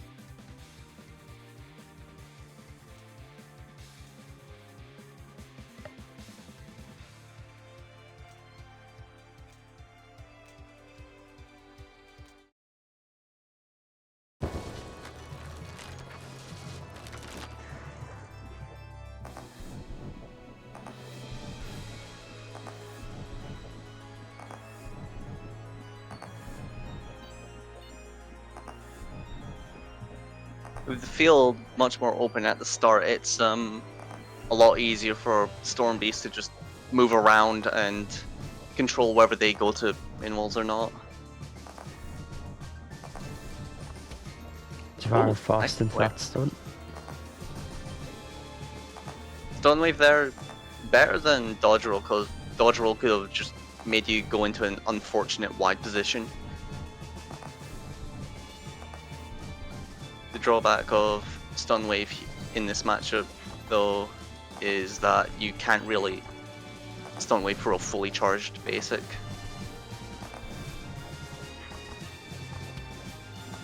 And there we go. There's the wall into the unfocused basic, and there's an unfocused basic that hits.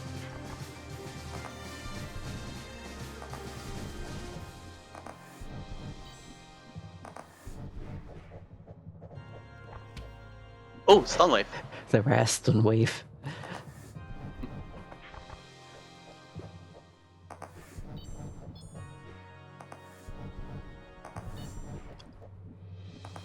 I once completely predicted where I think Fractal Storm Beast was going to go on round start. However, because Clock is the worst move in the game, it summoned a little bit too late and I just missed out. So sad. And it was depressing. I think it was Fractal at least. I don't remember what Storm Beast it was, but it was an Storm Beast. Yep. I was very sad after that. I let myself get hit like 3 times. Guessing, can the Storm just react to the clock startup and get out the way, or? Yeah, but I completely predicted where they were going to go like 2 seconds in advance. Yep.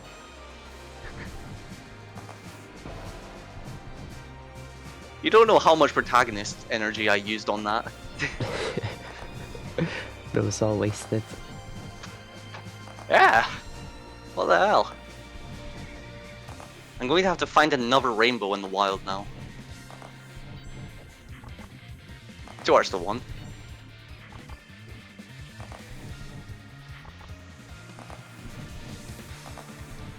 I'm not sure if Jahvaro took a card last game. I don't really remember, but Here we are at last heart for the first card of game 2.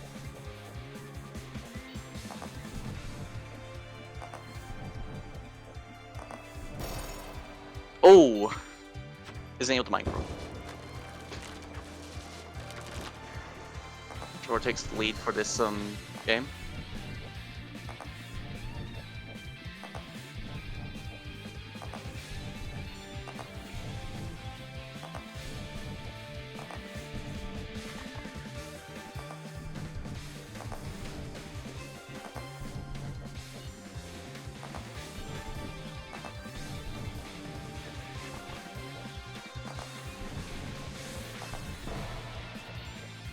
Not able to escape the clutches of basic and rolls into another charge basic. It's a sudden deluge of hits for Axem there and gets hit himself, so Jahvaro's to 3. Clone summoned, not able to micro that close up. Jahvaro's to 2. It's like we started on that heart. Ah. 1 to 2 now.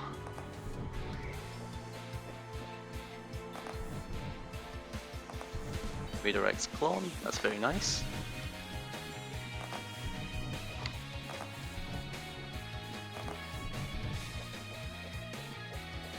Oh, suddenly that's just a wall, okay. Jahvaro didn't even notice that. Just a sudden panic stun wave there.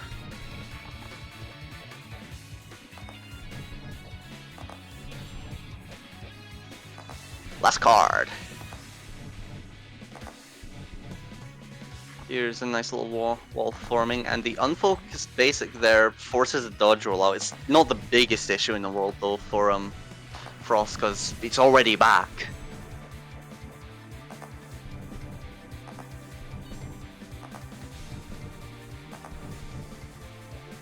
Here's another wall. Where that came from.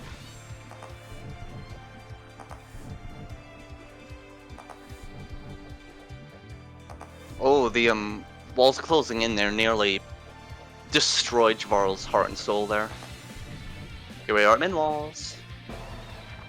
Unfocused basic causes the dodge roll to come out, and then finally it rolls into an unfortunately placed wide. Jahvaro used his roll defensively there, but it sort of worked offensively because he got a bit of a roll combo off, which caught Axem. Accidental sword usage.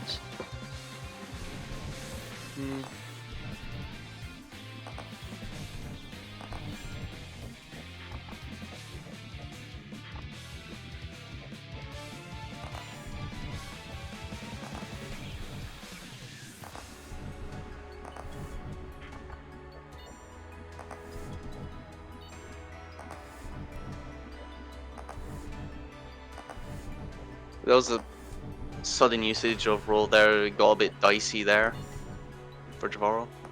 Here we are in malls.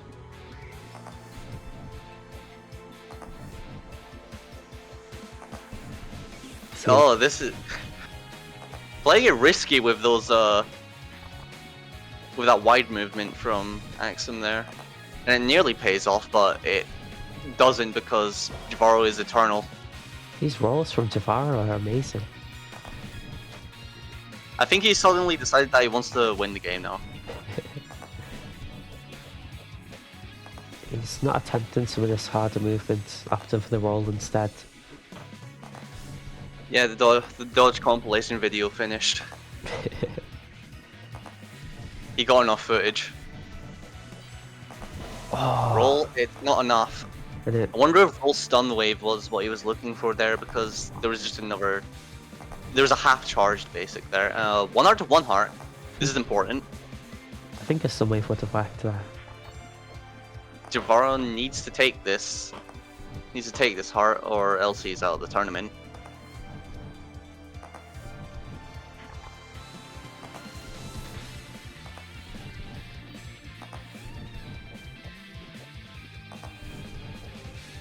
Oh, that's a good micro. There's a stun wave. Here we are, min walls, and Jahvaro takes it. Dodging Frost is just too much. So that's 1-1. That is 1-1. Back to back. Back to back game freeze. We'd love to This see it. is round 4, rarely is. I can't believe what Game Freak just said in the Cole's channel. He said he's dropping Arc right now. That's fucked up. What the hell?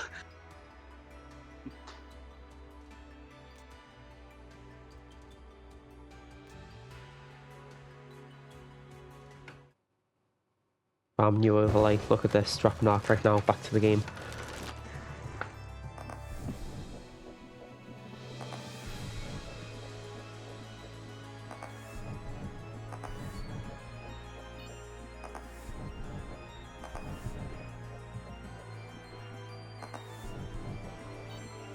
Starting off a little more aggressively is Jahvaro.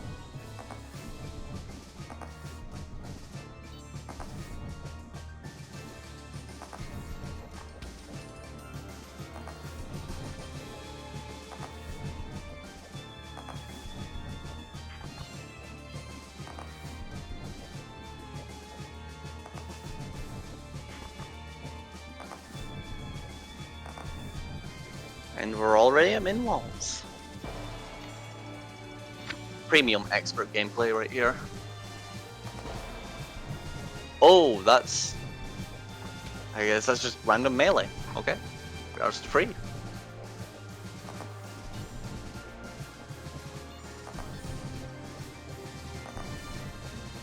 Isn't going for the full charges there. Not sure if they're thinking that it's just like...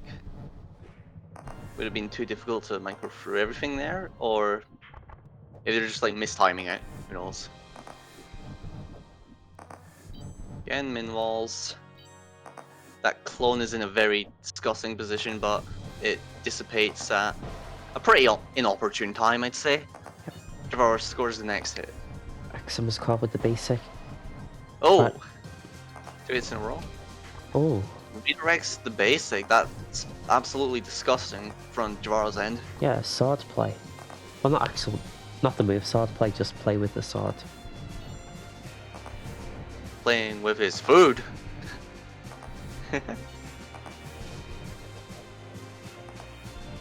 Still, to take a card in this game, you have to take 4 hearts, so Jahvaro needs to take 1 more. And there it is. There it is. There it is. Axem's potential last card of this tournament. We've got to see what they can bring to the table now. And what they're bringing is a lot of unfocused basic. Courage. There it is. That went very courageous. Into the standard white hit. Maybe courage leads to overconfidence.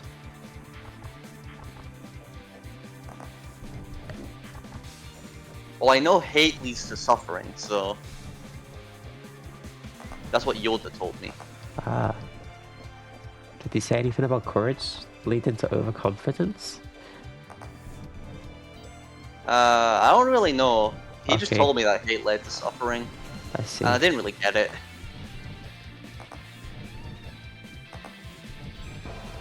Okay. Oh, that would have been incredibly difficult to dodge. Yep. And I'm not sure it would have been possible. By the way, Jahvaro hasn't gone a hit this entire time. Commentator's curse. This have to be 4 hearts in a row for Jahvaro. This is... It's looking like we'll be going to the last card, but who knows. Sometimes it can be really hard to get your offense going if you get hit once. It just depends on nice. how Jahvaro starts counts as it. the basic. And again! Oh my god! Oh my goodness! Hate song! The flash step! I've never seen it! The flash step messed with everything. Jahvaro is so close to 2 quick hits to even it, but still there's more work to do. There it is, it's even. Either way, that's 3 hearts unanswered. We're at last heart. Don't let yourself go. The Clone melee nearly gets it. Wide is terrifying. Good roll from Jahvaro, knowing there wasn't enough space.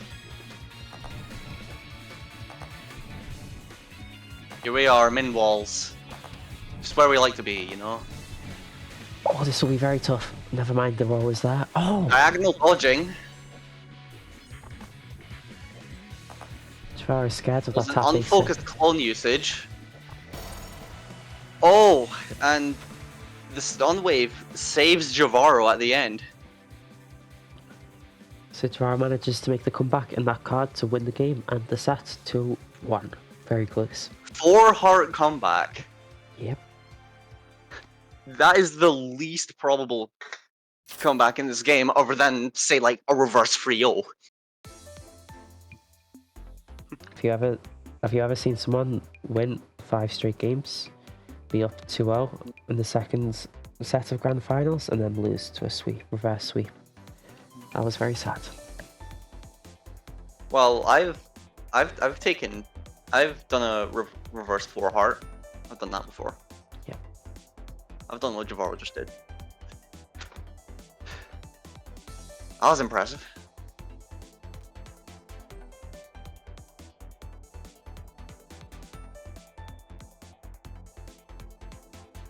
Okay, last set before top 4, it's HoboDessert vs Celie. Let's see it.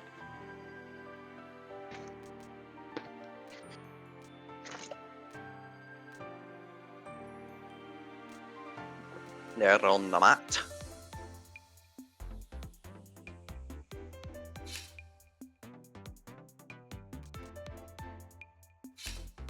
So we've had 2 game 3s in a row, so maybe this one goes game 3 as well?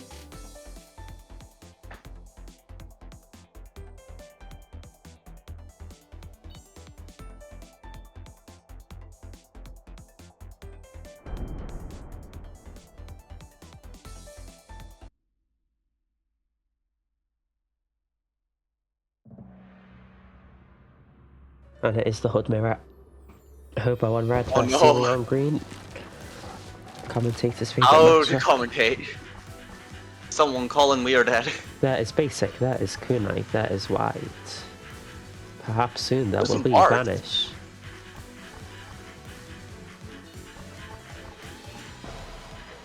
Okay, Celie's fast to get hit. Runs into Runs that into a wide. tree.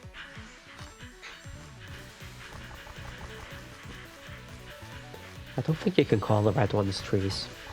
Not The seeing red trees like apple that. trees. Oh, And I the see. green ones are green apple trees, you know? Ah, I see. You like golden delicious? Golden apples? No, no, they're green. I see. Okay, it's 2 hearts apiece. Yep. Apple names are incredibly confusing. Did you know there's an apple elder called the Bloody Plowman? What? The Bloody Plowman. No, I didn't know. Now you do. Okay, Celie takes the fast card. We commentated on many interactions. What have I told you? There's an apple called the iPhone 14. But I don't think I'd believe you. Yeah, I was lying.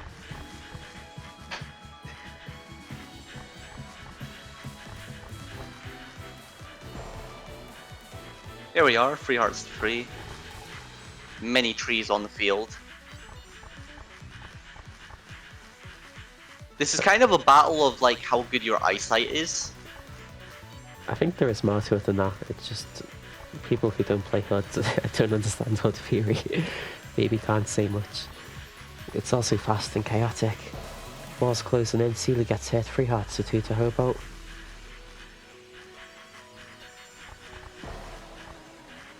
Oh, that was the smallest hitbox in the world that Hobo got hit by there.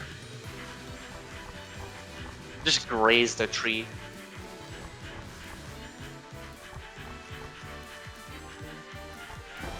Oh, yeah. A tree spawns on HoboDessert there. That can happen in Super Smash Bros. It can? Yeah, villager. I think it's their side B. Yep. It's the tree. The tree. Okay, that's game 1 to Celie.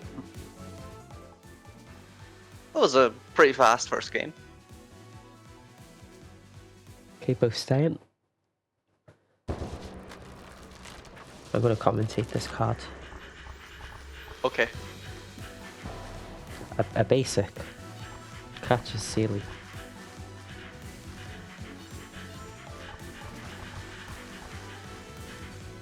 It's possible. And again, Celie on the approach gets caught by the edge of basic. Oh, and the kunais as they're trying for melee, I think. Seen Celie play this very aggressively. Can't quite manage the micro through those unfocused kunai, and that is a flawless card to HoboDessert. A good response to losing the first game. Now we know that both of them can take cards. It's anyone's game. Seeing Hobo pushing this time and does get a hit. 3 hearts. That was focus kunai.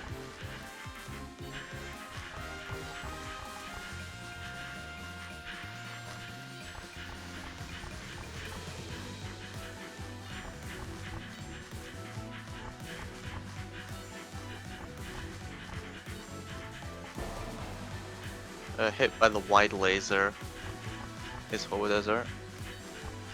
Towards 3. Oh, good micro. Very good micro from HoboDessert there.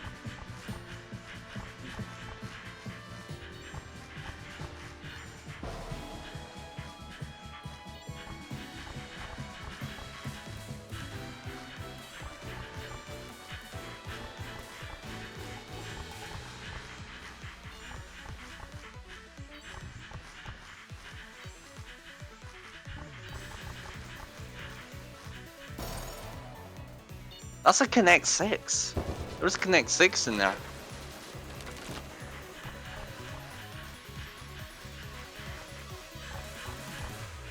There was like 2 wides that were like right next to each other and it made like a Connect 6. I see. Oh, nice micro from Hobo. Hobo can't quite manage that. Stands right by an unfocused kunai as it goes off. And oh no! 2 quick hits, 3 quick hits, because one's on Celie, 3 hearts to 2 to Celie's favour. Now pure natural brawling. They are pure natural brawling. 3 towards the 2. Suddenly this is just incredibly aggressive. Celie could just suddenly win this. So good Hobo. Hobo's got a bit of a longer road though, down the game. Hit by the basic laser of basic.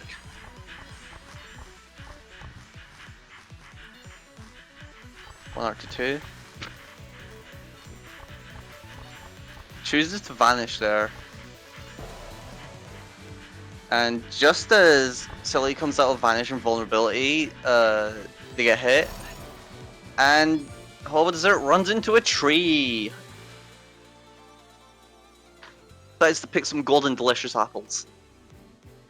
But they weren't very delicious because they had thorns on them. They were very strange apples. Yes. I mean, I've had golden delicious apples before, and I don't really remember that. These were planted by an evil Jahvaro. I don't know. Okay, on to top 4.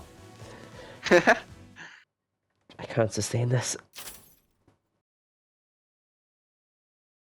Guess that means we're going to be doing Kewpie versus Hourai next. That's right. Kewpie vs Hourai, they have been waiting quite a while. And now's the time. Also, from now on, everything will be best of 5 rather than best of 3. That's slightly differently from usual.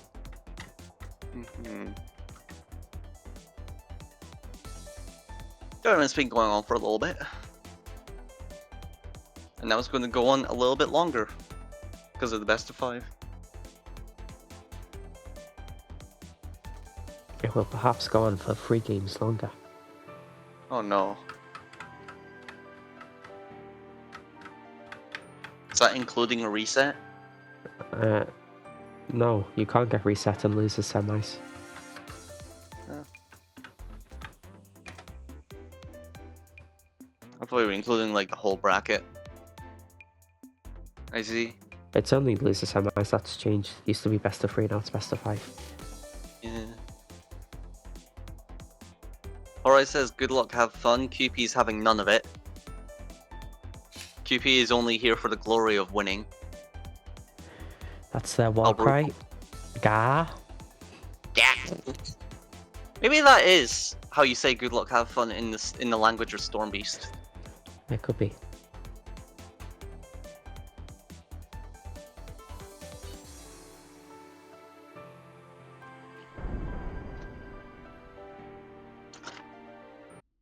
It's most likely Sun versus Storm. We'll see. Okay. This matchup's not really sure how to think about it, but like I feel like it would be difficult for Stormbeast. One of the more difficult matchups for Storm. Just because I feel like waffles cause you to have to move in strange ways, and basic forces movement to happen, even if you're not ready for it. 3 hours to 3. Kewpie's main goal here will be to try and lock Hourai out of getting her setups ready and the like. And we're seeing that with Kewpie employing a more aggressive game plan, which we saw against, who was it? Axem, I believe.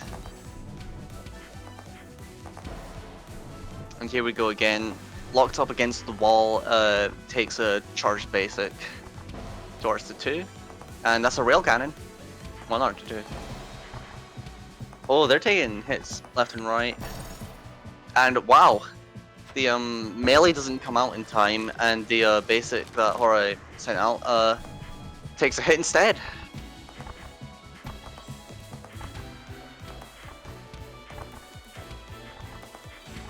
Hourai takes first card. It was quite an equal exchange right now.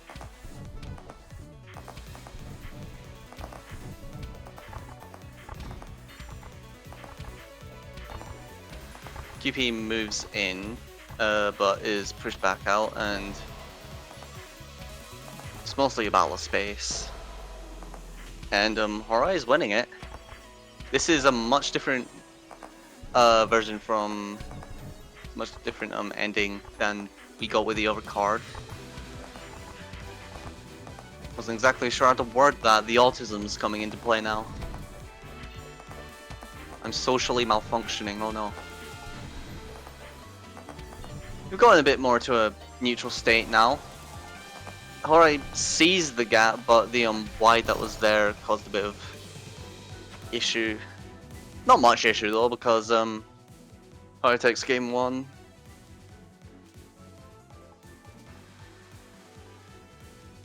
Staying all set.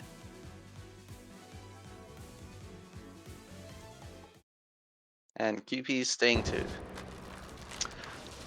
Game 2. Let's see what happens. Kewpie's moving in, tries to do a bit of melee, and ends up coming out on top in the kerfuffle. A little bit of a waffle wall, but there's an easy gap to make through, and suddenly that's melee. Did Kewpie predict that Hourai was going to try and move through at all? And what was that micro? What was that micro that Kewpie just did?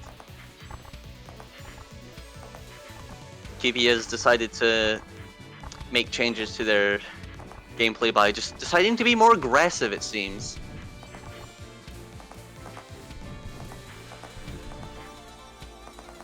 And there we go again. Doesn't get the hit, so has a flash step out so that they don't get hit by basic. They still get hit by another basic anyway, and then right after that gets Okizeme'd by diamonds. Towards the 2. That was a wide hit. 1 heart to 2.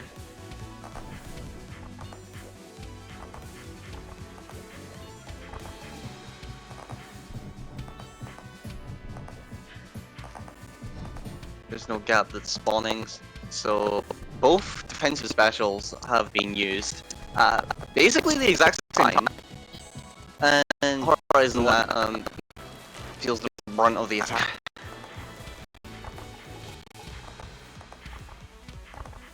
Next card. Or the same. Kewpie had the space to begin with, but now that Hourai tried to move in to reclaim that space, she gets hit. Finds the right escape route through all the unfocused basics. They trade hits. Suddenly diamonds. Kewpie does not have flash step. This is not that good for them, but it's up in 1, so it's fine now. But they are on 1 heart, so they might have to liberally use flash step more. Liberally. And there's a flash step. So this is again good for Hourai. This hit might lead to a counter hit. It does not. So here we are, last heart. And now this spell is used from Hourai. Kewpie can't go in for a counter hit though, because I mean if they decide to trade hits, they'd lose the card. Ooh.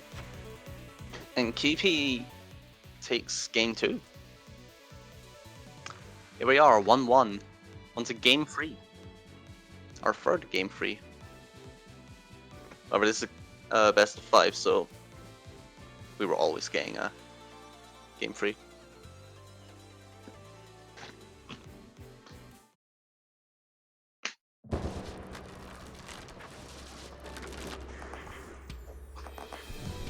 Redirects clone.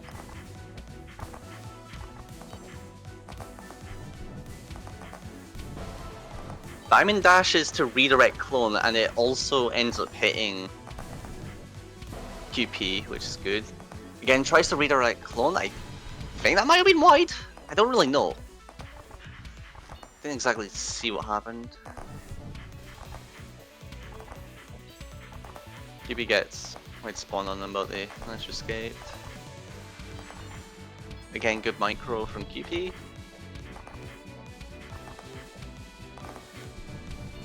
Goes for melee, Hourai redirects.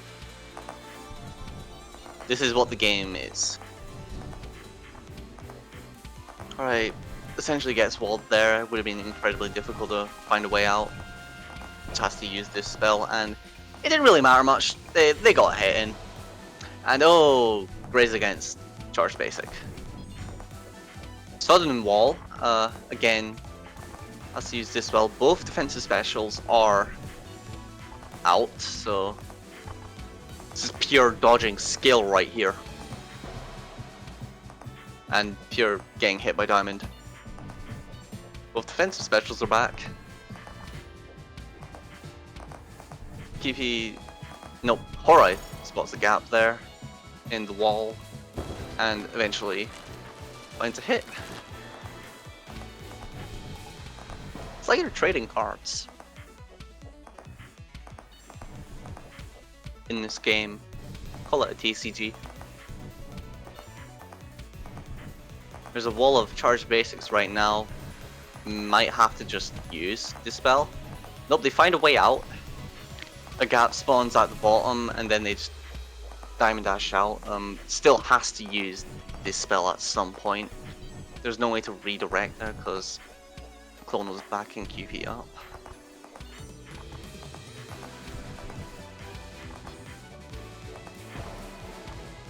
Wide. 3 hours to 3. And that's effectively a melee. There's Dispel used. Tries to wide snipe. I think Hourai tried to do there. Again, great micro from Kewpie, but eventually decides to eat a waffle. 1 heart to 2. If Kewpie takes this heart, then we'll be down to the last card.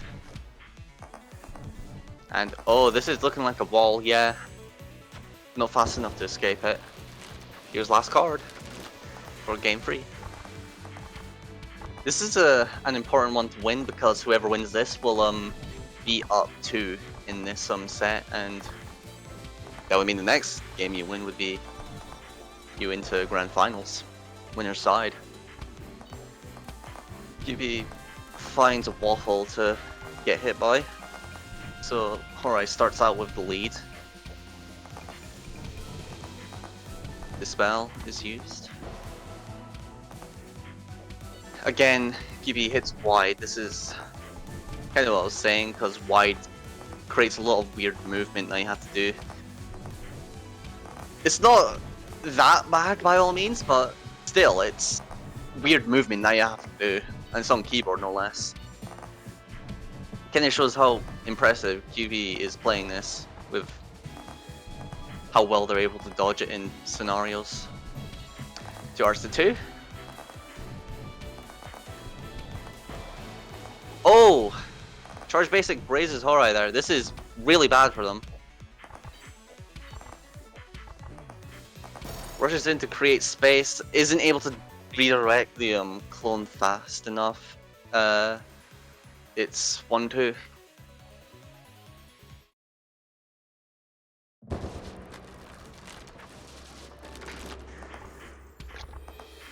Kewpie is 1 game away from making grand finals.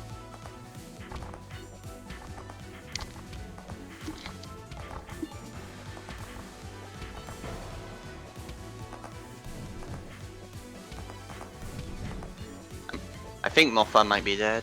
I'm not sure. How long have I not been speaking for? At least a game or 2. Oh my goodness. What? I changed. I'm on push to talk and I was pressing the wrong key, I think. I was thinking this is terrible commentary. We're just talking over each other and no one's listening. Oh, you already. I think I was doing great. Okay. I thought you were killed by an assassin. No, I'm alive. I'm alive. I haven't suffered Jahvaro. Hourai takes the card. Hourai takes the card. Hourai's looking to bring this to game 5. You just weren't talking the entire time, and I was like, am I talking too much? Because you just weren't talking. I was like, maybe I'm talking too much. I was getting so I'll stop talking for a little bit like, and see if he says anything. I was thinking, why is Doodles ignoring everything I'm saying? Yeah, I just hate you. Okay, Because after that show match, I don't like you anymore. It's a good match. I like you. Thank you. I like Doodles too. Okay, it's 3 hearts to 2 to Kewpie. I can commentate. You can. I'm gonna let you commentate this now. I'm gonna be quiet now. Okay, alright, Diamond Dash is in. Wait, did you hear any of my insight about melee? I'll just assume that. Okay, whatever. We're playing the game. Kewpie bonks on a wide as they're retreating. Down to 1 heart, it's a tough position.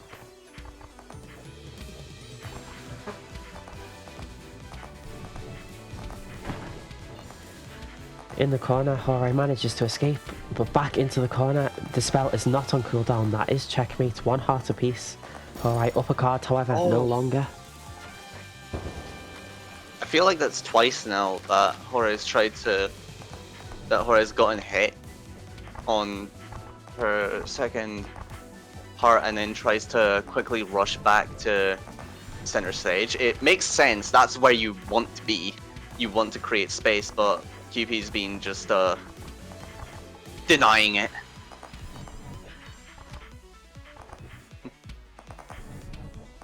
Okay, wall's starting to close in now. Neither have taken a hit. A bit of awkward pressure with those diamonds for Kewpie. Manages to walk in. No attack. Oh no, hit, sorry. Close to min walls. Basic Flash is that's used. met by flash there. Did you hear what I said about how Melee is very committal in this matchup? No. Okay, Melee is I very understand. committal in this matchup, and that makes it very interesting.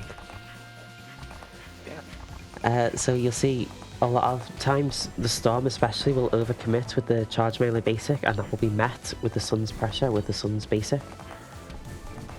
Kewpie barely escapes it most of the time. Yep. But If less, Hourai predicts it though, Kewpie might not be as lucky. yeah, it's less frequent, but it can still happen where the Sun is also punished for her overcommitting in melee, which we haven't seen too much of. Yours free.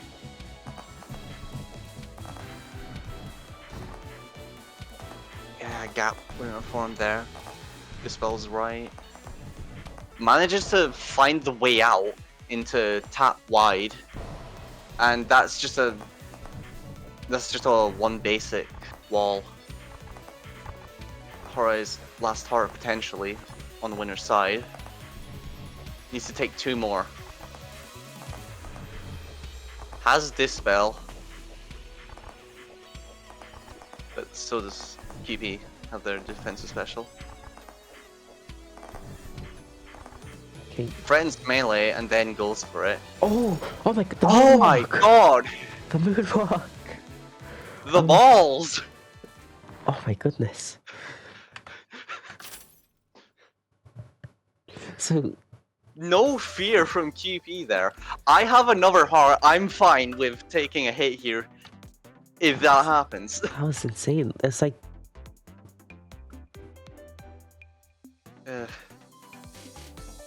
very impressive.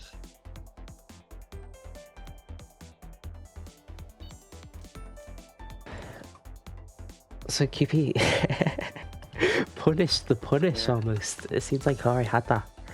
Wow. That was a difficult one. Again, that was a good set.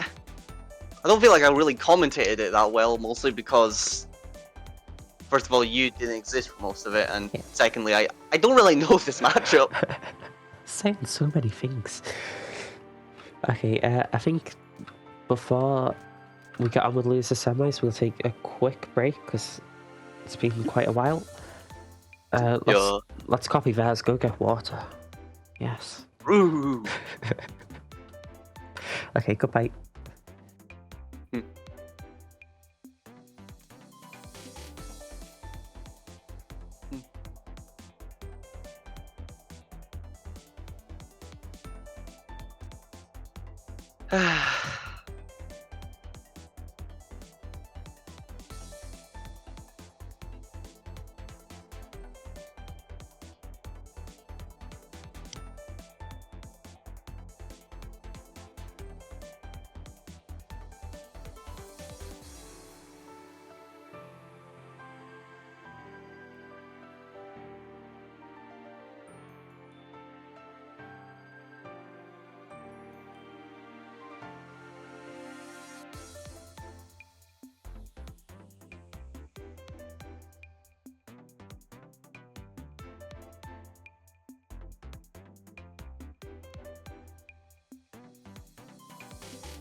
I am back. Who knows if I'm joined? I don't. Welcome back, I'm Hydration joined. Nation. No way. Okay, who's next? We have Jahvaro versus Celie. They're already Jahvaro. on the mat. Oh, okay, they're all waiting for me.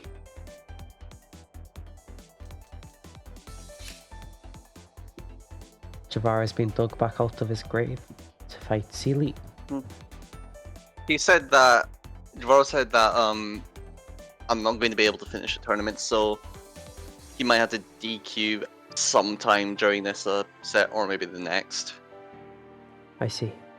Which means most likely we're going to find Hourai versus Kewpie again.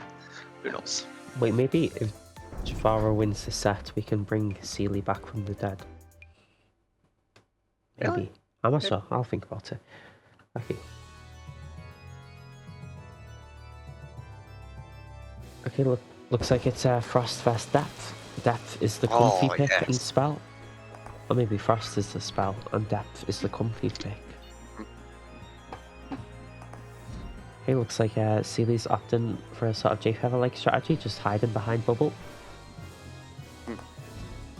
I've sometimes played this matchup as Frost, however, I like this matchup too much in Darkness, so I would never actually play in tournament. That was insane.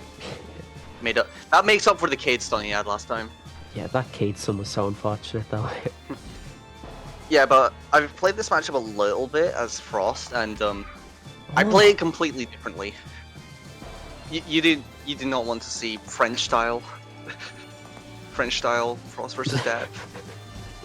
I just run around going focus basic 1 over and over. Focus speed. I tried to play it like Arc. Oh my goodness. Oh, another stun. That stun was so tight. Wait, this is best of 5. Did they know?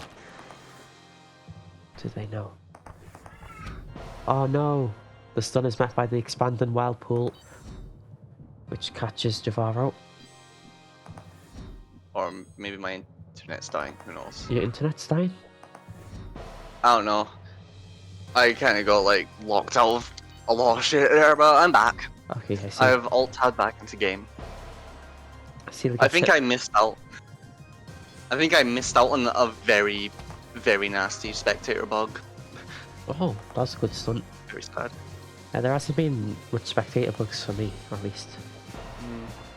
Okay, that's a rolling wide. Catches the wide. And shotgun. It's 1 heart to 1 heart. This is different from the first card.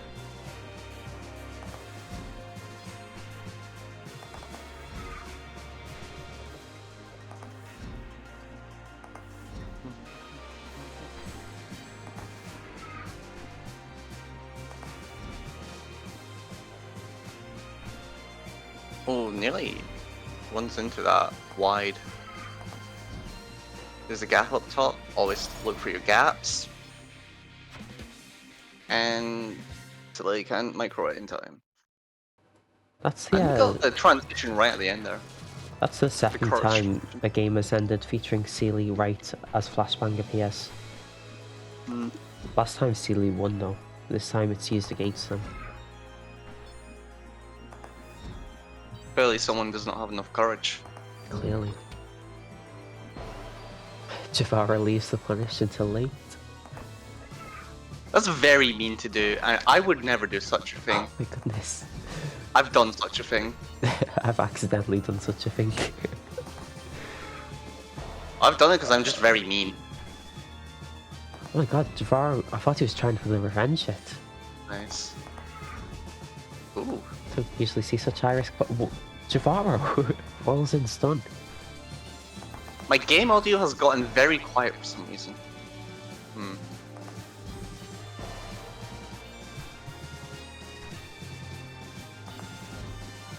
The apparitions have entered my PC, it seems.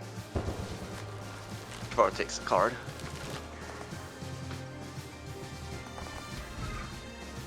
I did not expect that well pull to be vertical. That definitely would have caught me. But Celie responds to the stun wave with a shotgun. The shotgun hits are very delayed on my end. I think my internet must be like on its last legs or whatever. I see. Oh, there's no space for Jahvaro. That is a hit. I wonder if he could have went further into the basic that was expanding and parried it. I think there was a chance of survival there. Oh, but not there. That is the card. Holy shit, the spectator bug. Oh my god. Why can't I... Why is my GeForce experience on my fucking desktop? No! Yeah, My shotgun is met with a roll and punished. Oh, that's so good. No. Okay, 2 of Celie's shotguns were punished, but this one comes through and gets a hit. And another hit on Celie. It's looking very good for Jahvaro to be up 2-0. Maybe he thinks this will be the end because I forgot to tell him this will be best of 5. Tell them. I can type that in chat. Okay. Well, Celie actually already knows that it's the best of 5, so it's fine. Okay. I'd imagine. Celie, for some reason, didn't pop bubble there when Jahvaro tried going down. Celie, late on the pop again. Nice wide. This might be a, like, Jellycat type beat. Yeah, but there's a gap at the end and oh. Basic.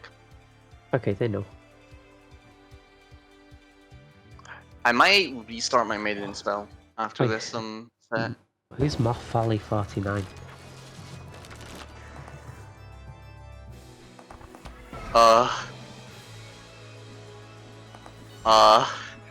Are you okay? Well, I'm not sure how to explain this without recording a video. So I'm recording a video right now. Are they playing the game right now? Yes, they are playing the game. I'm still on the like waiting on player screen. Ah. Okay. I can. Oh, very nice narrow stun wave. I can solo commentate. This is incredibly funny. Jahvaro caught by shotgun at close range. Seems like he tried to get his basic out earlier. Just, they're walking around on my end doing nothing. What happens when it returns automatically? Or it just says please wait. Okay, Jahvaro uses the stun wave, but unnecessary as the basic does catch them. Oh! Jahvaro That's invisible. That's invisible. Jahvaro's basic managed to catch Celie and shotgun, uses the roll to stay safe. I've got a fancy new Discord overlay, remember? I can share it with the people. I'm going to be just spending this time on restarting my game. I see. So it's fine.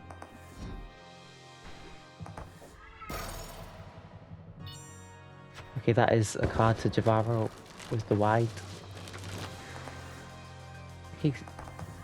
I think I was wrong about the signals. I think focused back is not actually the signal of the shield. Because Jahvaro is playing very sword-like. Network, browse lobbies. Well, I realised it's actually... Usually when Jahvaro plays with the sword, we get some like piece of lore that explains why. That hasn't happened this time. Jahvaro's just playing with the sword because he is dead, maybe. I don't know.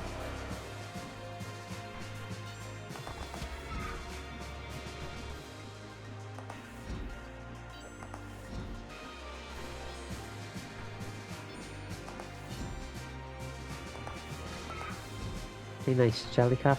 There's space atop. Jahvaro's in a bit of a tricky situation. Celie can't capitalise too well. Oh, but maintains that situation and catches Jahvaro on the roll with a basic. But the flashbang and the courage comes through. On our second card, Jahvaro narrowly avoiding these whirlpools.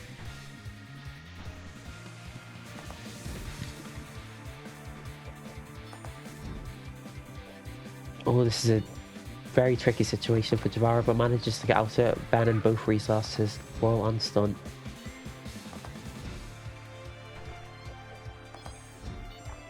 Oh, and that is... Oh, I got my hearts the wrong way around. That is 1-all. But that is the set there with some basic against the wall. The set's over. The set's over. Oh, that works. 3-0 to Jahvaro. I'm back from my Curse of Ra.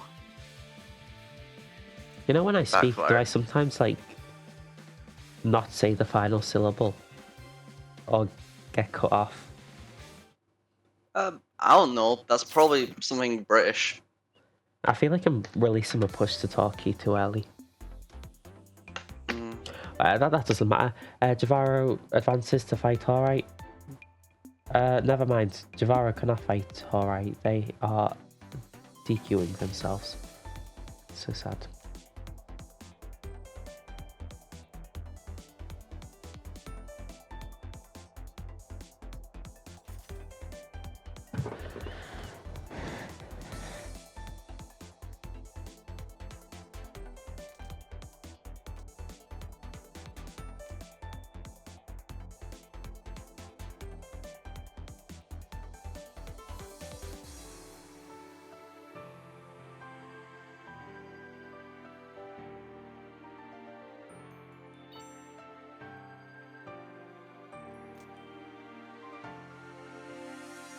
Yeah, it seems like we're going to get Hourai versus Kewpie.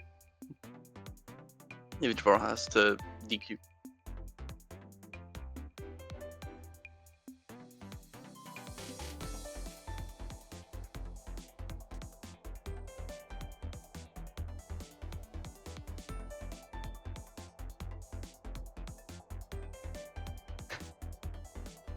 Okay, we'll see what happens.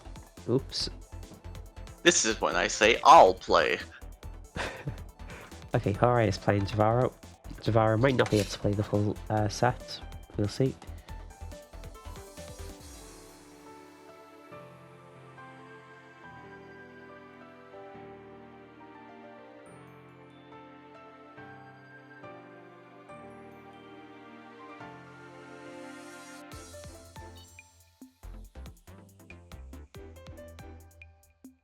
Hourai in control of stage select goes to the Worms jewel box and nerf to Jahvaro.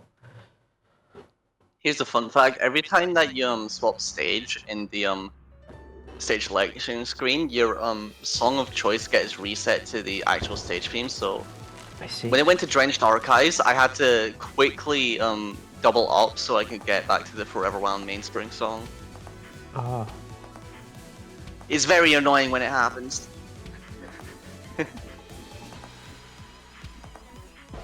Jahvaro finding everywhere to micro. All the gaps in the universe. I wonder if we'll see much sword usage in this set. Oh, nice. I'm not really sure. It's kind of just like a matchup you play slowly. You can play it fairly aggressively. I think Frost sort of wants to be at a mid-range optimally. But at least if she wants to get hits, I mean, of course it's not the only playstyle that works. Just not to dodge roll there, Jahvaro just believes that he'll be able to make it in time.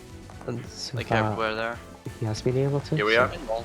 Ah, The underestimates how lingering long. hitbox. Lingering hitbox of basic there. Does Jahvaro win?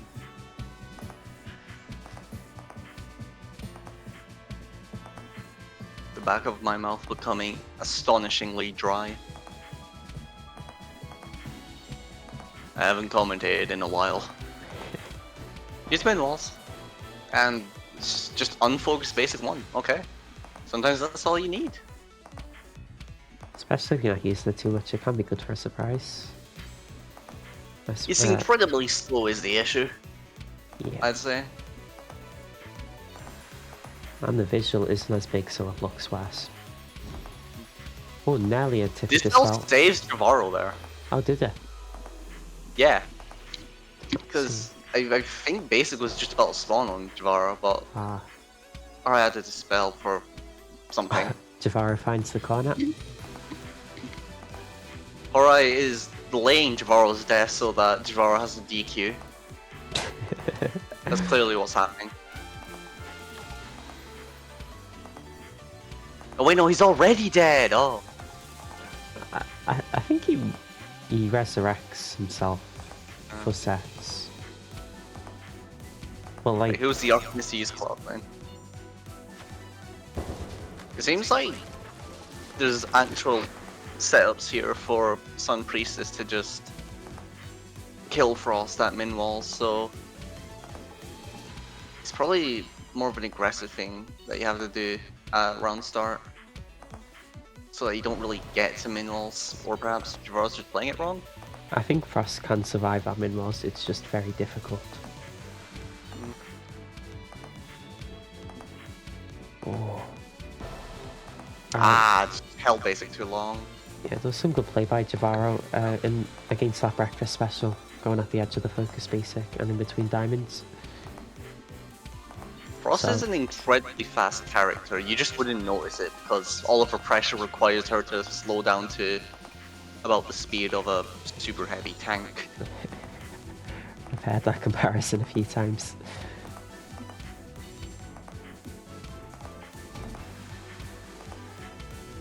Jahvaro caught in Dispel, no wide.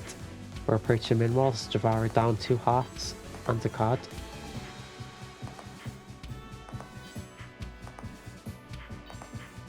Rolls? Jahvaro hasn't been stun waving. I think I've noticed that. There hasn't been too much. Really, I feel like you kind of want to stun wave though. At least just to EL Dispel maybe? Definitely does have a use. Jahvaro tries to navigate the... focused roll? Is that roll focused or something? I just can't do that. Raises diamonds.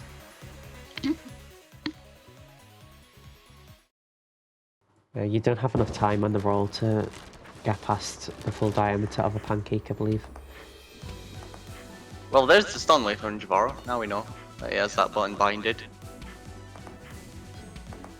I have unbinded stun wave before in sets because I used it too much and got myself killed. Jahvaro started off this tournament by unbinding all of his buttons except focus and basic.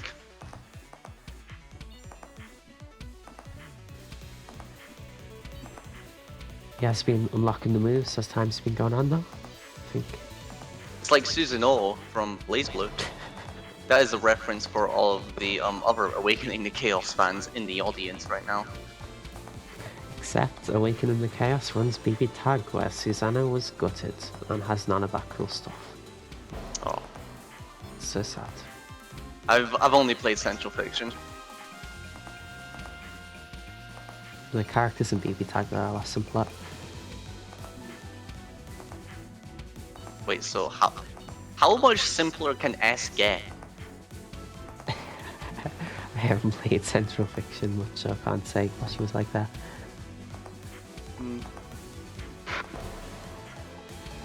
For Hearts to 1, Hourai's just been running away with this game while we've been chatting beans. Or does some rolling shenanigans. Does micro that's expected of get speak. I would never talk and commentators curse. I would never do that.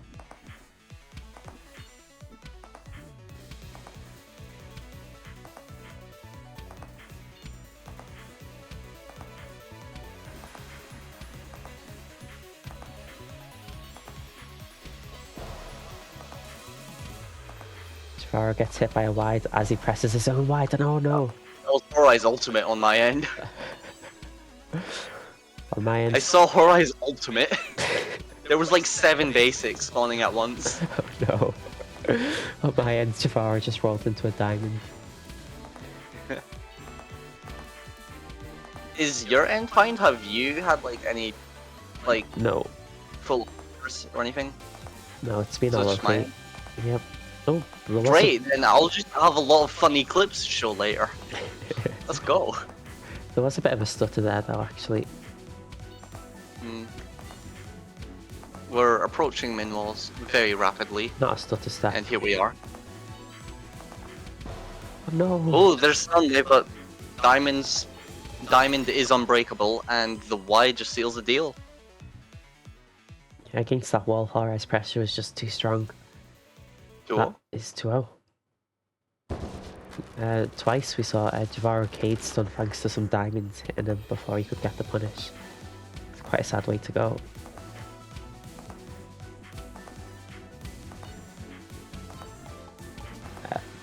getting hit after you land a stun wave is like a 2-heart mistake. It's really unfortunate for the Frost when it happens.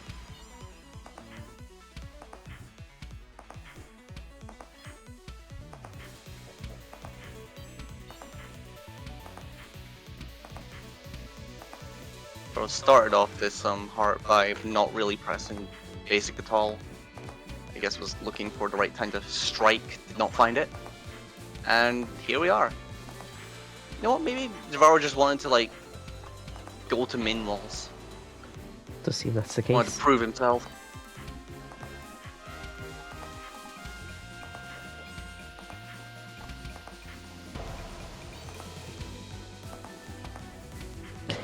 Oh, nice diamonds.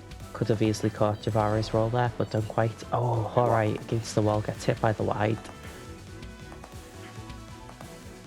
That's 3-2 for Jahvaro in this first card of our third game.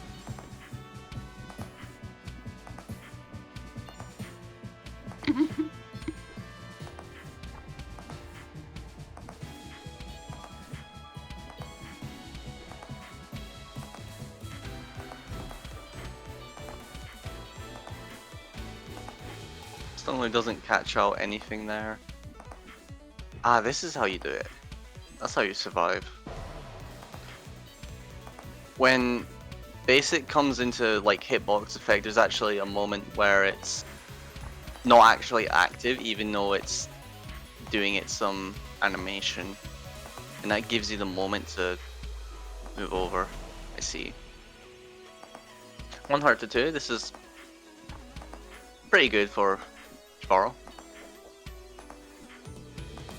Playing it very close with everything there. Stun. Oh my goodness. That's a card. Oh, that was not good. There's Jahvaro. stun wave, no cage stun. Hell yeah. These stuns, especially that one to end the card. Wow. The stunning when you're right inside of basic and then getting the punish off with the basic there, knowing full well the basic could very easily activate and kill you. It was such a high risk maneuver, but it did work. Yeah, you kind of want that versus expert stun. You need to have no fear. Kewpie also showed that earlier too. It could work as an Charge basic. intimidation tactic. Oh, I think Jahvaro did. We're doing a lot more of nothing into nothing. And it's kind of intimidating Hourai. Like, she burned Dispel there earlier. Did but get a now it's hit back. from it. Yours to 2. Okay, leaves it a bit late. Jahvaro has to roll.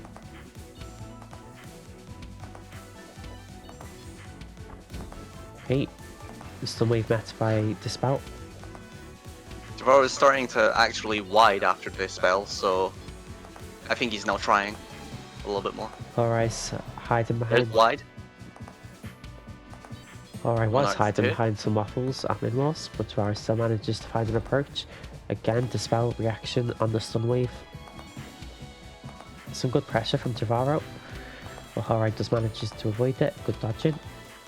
Jahvaro needs to take this heart, or else he's out of the tournament.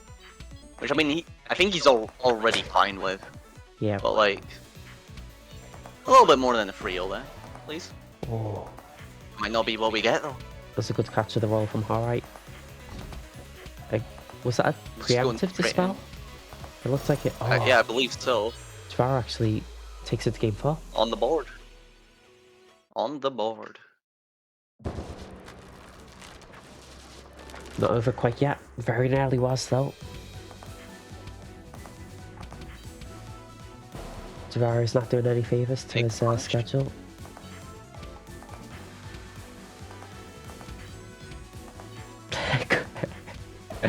The movement from Jahvaro. You know, can you like press wide while you're also doing this too? That doesn't really remove your... Yes, but the 0.85%, no, the 0.85 multiplier on movement speed will surely cost him. I don't know. Wait, you get slowed from wide? Yeah, by 0.85, I think. I didn't know that. You'd sometimes use it after a roll. Because it's strange. Okay, Jahvaro's on 1 half to Hourai's 2.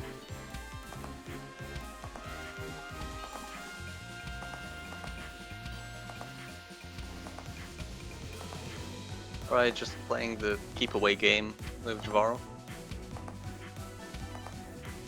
Does not want him to come in.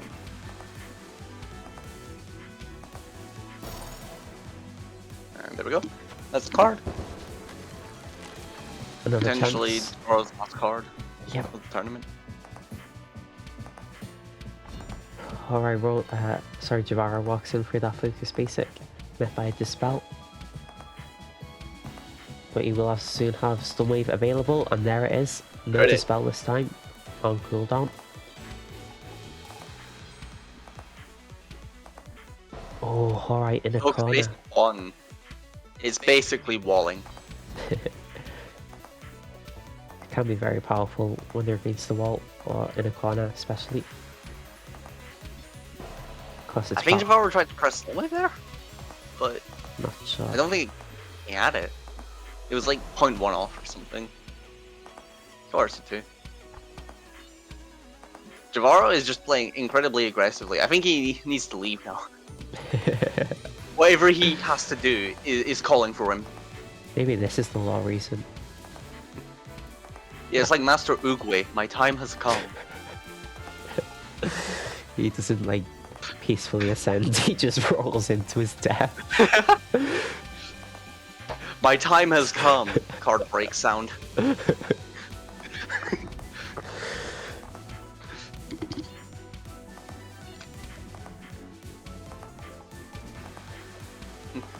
Me in a depth check, mate.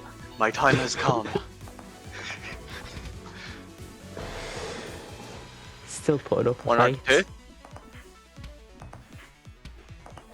Slowly making a comeback. But Hourai just needs to take two more hits here and Jahvaro will lose.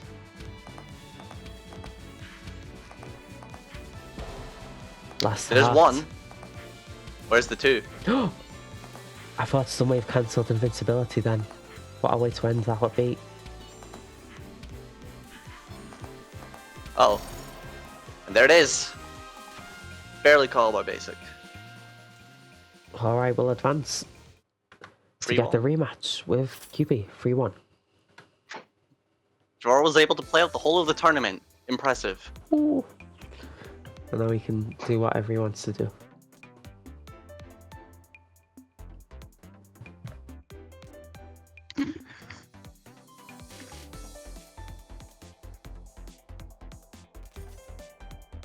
I didn't type it fast enough. God damn it.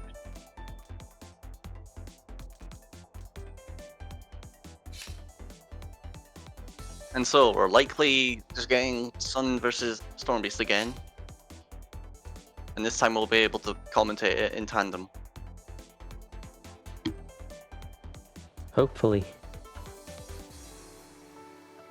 For oh.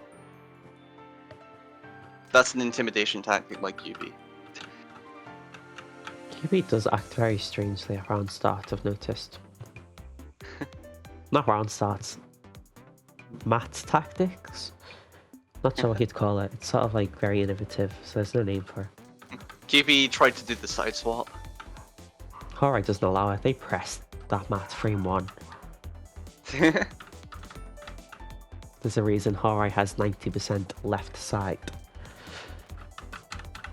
I'm a left side enjoyer. This is actually my favorite mat right here. Really? This one. This Yeah, is a this good is the mat. mat that I pretty much always go to. I like This the is my favorite variety. one. I go to this one quite often. Yeah, I don't like that one as much. Oh, here they are. Okay, Hourai vs Kewpie. Okay, so Hourai's in losers finals. No, Hourai's in grand finals on the loser side.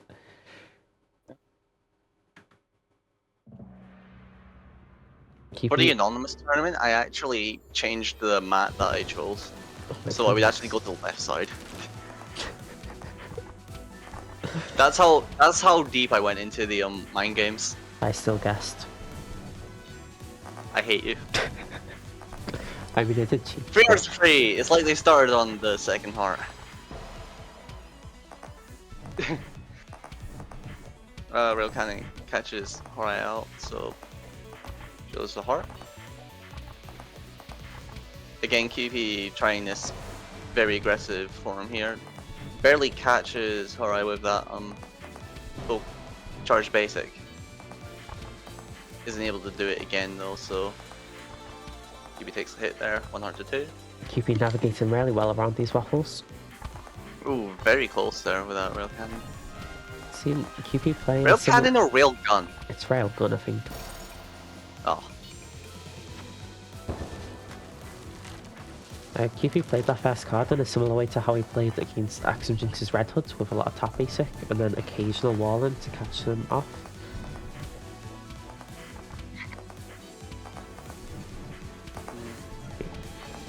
I really like how Kewpie uses his clone. I suppose it's quite common for Wall and Storm, although you don't see high level Storm too often, so it's refreshing to see. He uses his clone placement to create offense. I mean the actual placement of the clone to start Barely something. caught out the basic there. Yeah.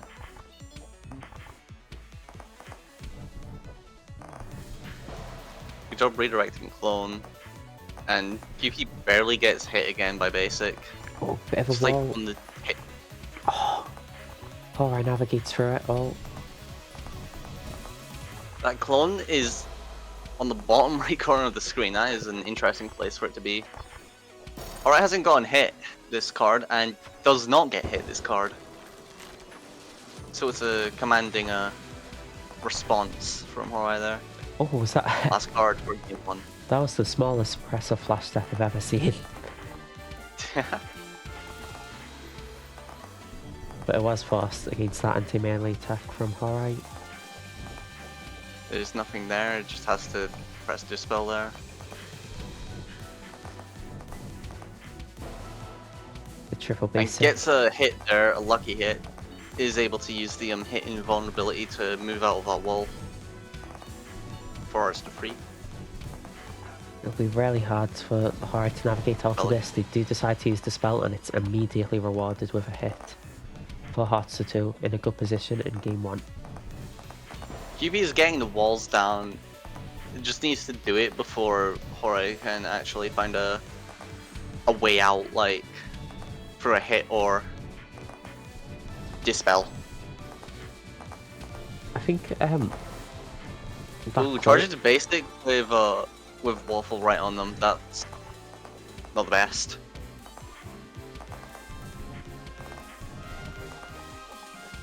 Oh, there's the micro. That's good from Kewpie's end. if the clone's like horizontally aligned with you and you're in a corner, it seems like really tough.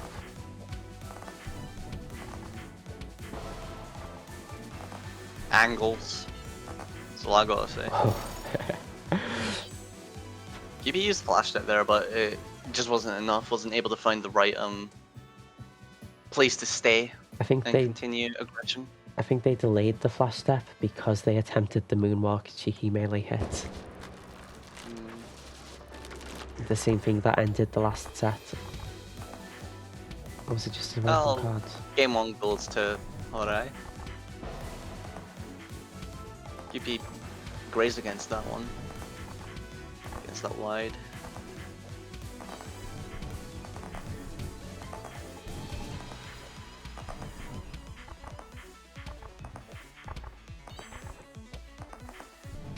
I think it's worth knowing as well for this matchup There's a wall. Has to use Dispel. that often the Sun will press basic in response to the storm charging so that they have to move.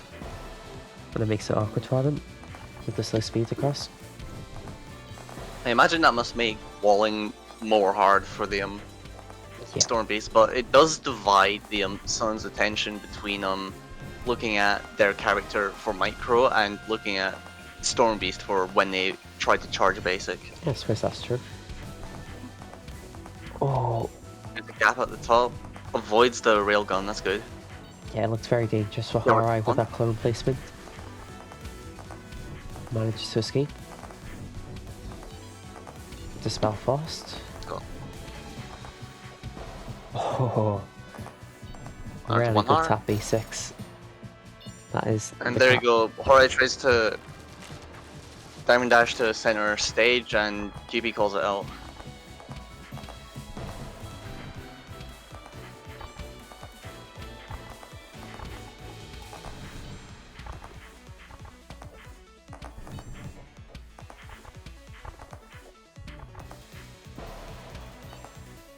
Tap wide.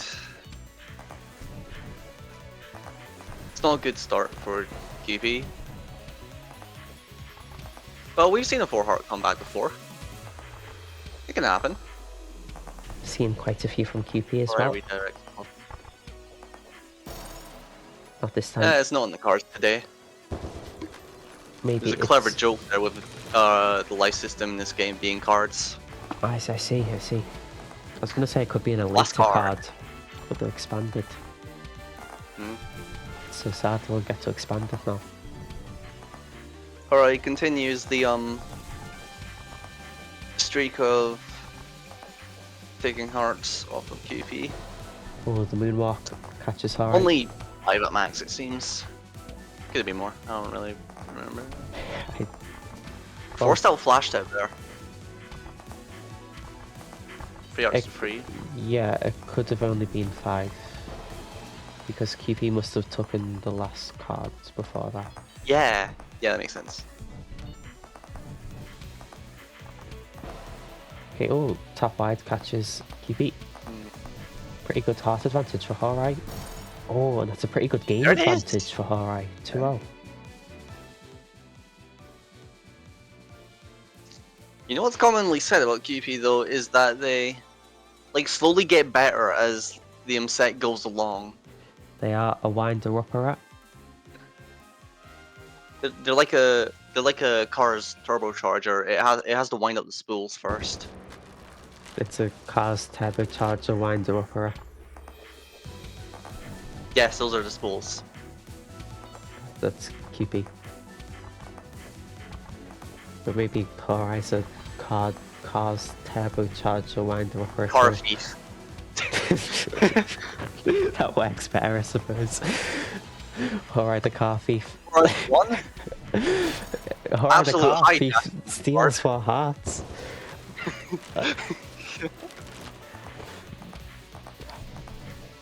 What do you think the car equivalent of a heart is? Like what cars have been stolen? And did they steal them? It seems like Hourai worked for them. But I suppose you can work to steal things. I don't know. Well, I feel like 1 heart would be like the exhaust pipe.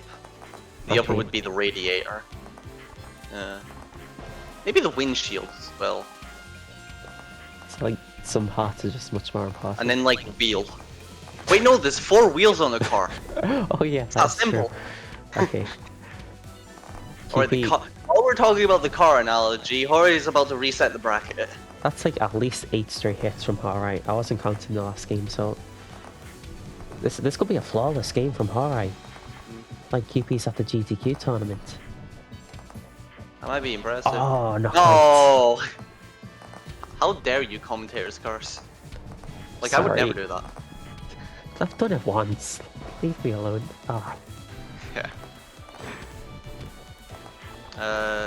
There's no dispel there, that's bad. This is suddenly just a 1-heart game. okay. The duration of the stream is 3 hours, 14 minutes, and 15 seconds, which is the duration of the VOD in which Hourai won an ATM one time. I think it was maybe the last one. In other news, Moffan is overworking. What happened? Yeah, this one's been going on longer. No dispel, the wall just closes in. So, Kewpie makes a 4-heart comeback there. See, it was later in the cards. Oh yeah. Yeah. See, that's commentator's cure. Can we cure like more important things? Or commentator's blessing. One of the two.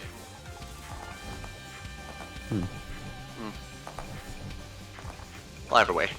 Soon we will find a source of infinite food.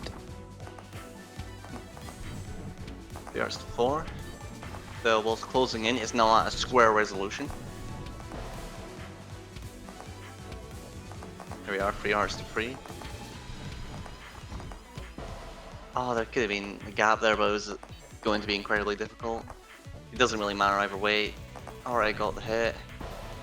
Has to quickly move out of there because that would have been a walling setup, but got hit by wide. Gets a counter hit, 2 hearts to 1. GP, if they lose this heart, will have to deal with a bracket reset situation.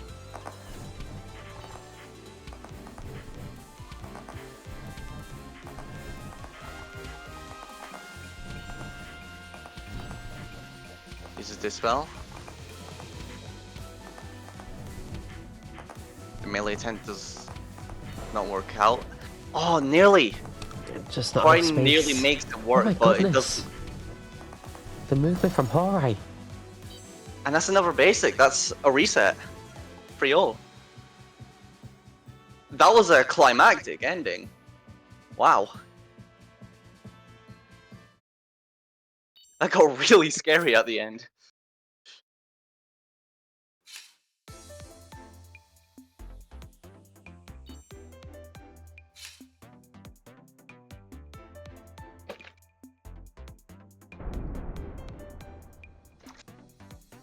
Just checking in, Morfan, is your... Yes. Are you pressing the right button? I am Good. pressing the right button. I was just typing.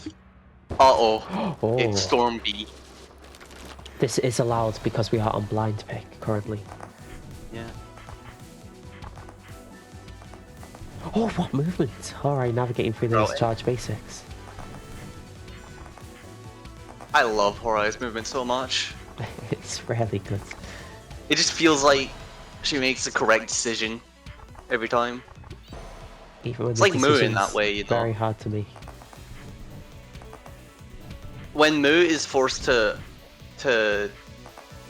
completely dodge, Moo's routing is insane. I think that's the aspect of that's the why game Steve Don Hourai cares did. most about. Oh, This has been a very aggressive card so far, and oh, barely grazed. maybe the yellow stomp Maybe is a take first different card. style. Not sure. The diamonds do The catch diamonds? Kewpie. Yeah. Yep.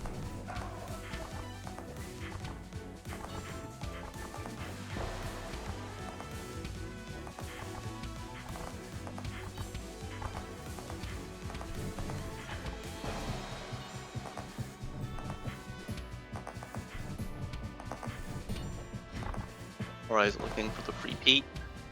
Kewpie's just looking to add another number to the reign. Kewpie's looking to make the free peak group even more exclusive by denying Hourai entry. Barely caught out by basic there. That's been happening a few times this set specifically, it feels like.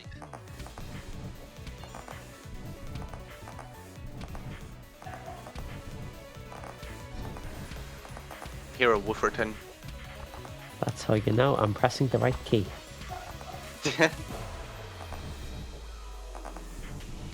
He catches Hourai trying to leave, then gets another hit. Into another hit, uh-oh. Kewpie has made this comeback before. Can Hourai? No, that is the game. Kewpie finally gets a game on the board. It's after becoming the B. It's like picking up an invincibility star in Super Mario. For how long will it last? Flash Neon. Until the music ends, probably. The music, what? The music never ends. GG's. Oh my goodness. Kewpie's cheating. No.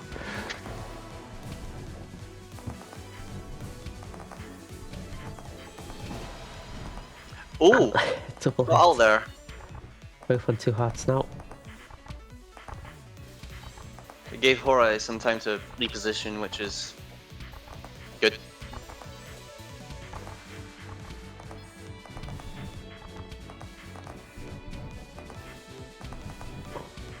Diamond dash for it all.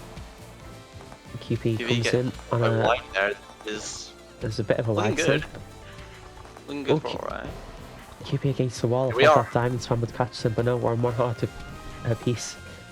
He gets the card advantage. It's looking like a wall, so yeah, we're getting a bit of dispel usage there. Hourai can last another 4 seconds, then that's another dispel, and that is beautiful micro from Hourai. Dispel is up again. Can use it whenever he wants, and now is the time. The walls are closing in pretty aggressively. Flash step is used, no defensive specials on either side. Hourai has dispel. Has to use it there, and Kewpie gets hit. The dispel into the Hard opponent getting fought hit. card from Hourai.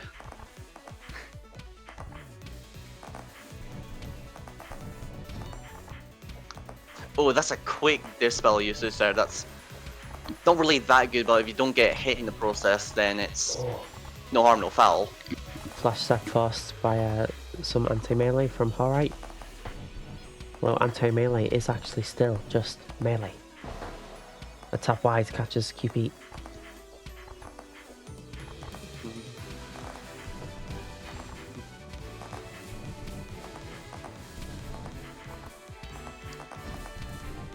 Yeah, that's a wall. Hourai diamond dashes to center stage, again caught out by charged basic.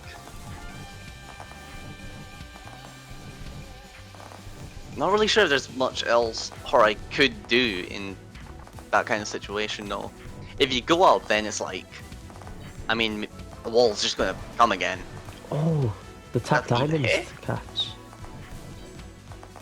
Wow. Flash step used on Kewpie's end. It's pure micro time, and so that's when the diamonds come out. Kewpie anticipated and ran through them all. Diamond dashes through the sudden pressure. 3 yards to 2. Hourai's moving very slowly. He's quite basic there. Wait. That is That the set even. it's like a best of 3 now, isn't it? It is like a best of 3 now. Whoa.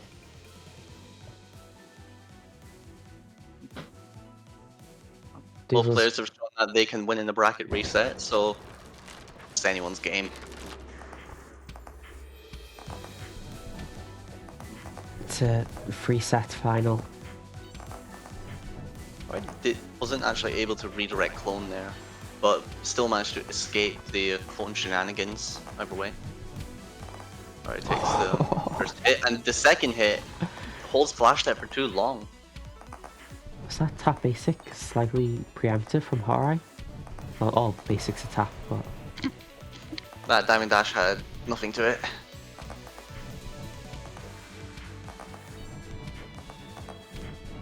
This is looking like a wall, yeah.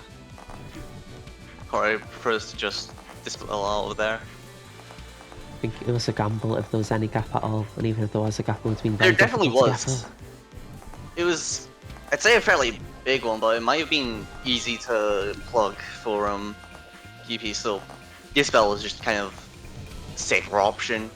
I suppose so, but they are That being sort of said, we are now at 2 hours to 2. 2 out of 1 to Arsenal won. Hourai. Up in the set, up against Kewpie for the first time since losing game 3. This time Kewpie actually presses flash step faster, but tap wide is eternal. Now Hourai's up a card after a long battle through the bracket reset. They're finally up. Can they maintain it? Kewpie's waiting now on the clone redirects that Hourai's trying to do, so I think Hourai has to redirect on reaction or something else. Maybe press basic a little bit earlier, who knows.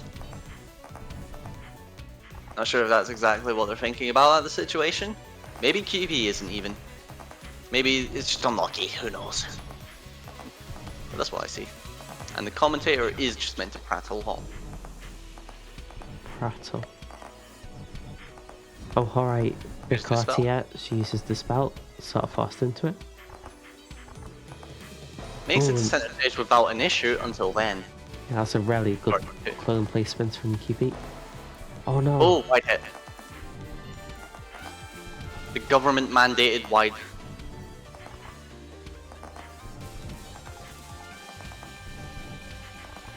I think we might see. Oh, What's that? Hourai back up into an unfocused basic. What's I that? think so. The tap basic Now we're on last card years again. ago. It's back to even. That was wow. very good dispel, but Kewpie just keeps it up. Yep. This is a very good start from Kewpie.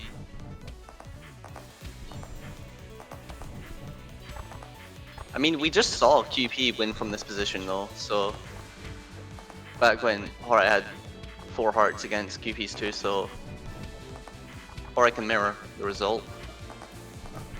Good movement for those basics.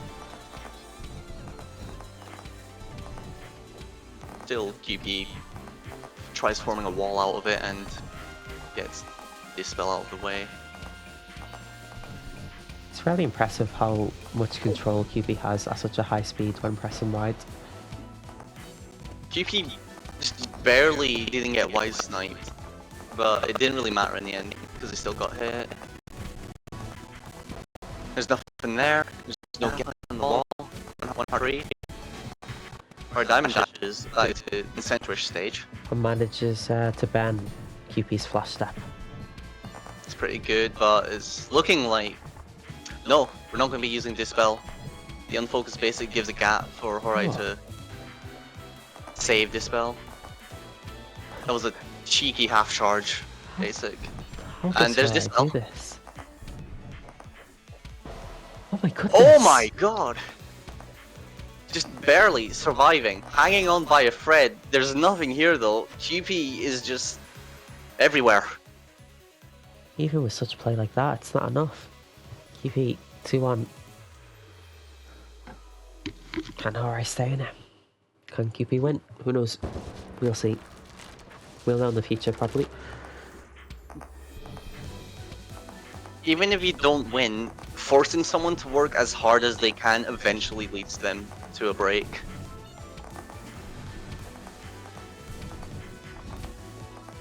At some point it's just who conks out, who runs out of fuel, It does seem to keep the car analogy going. very intensive. Hourai the car thief versus Kewpie the car. Storm Euro Beast.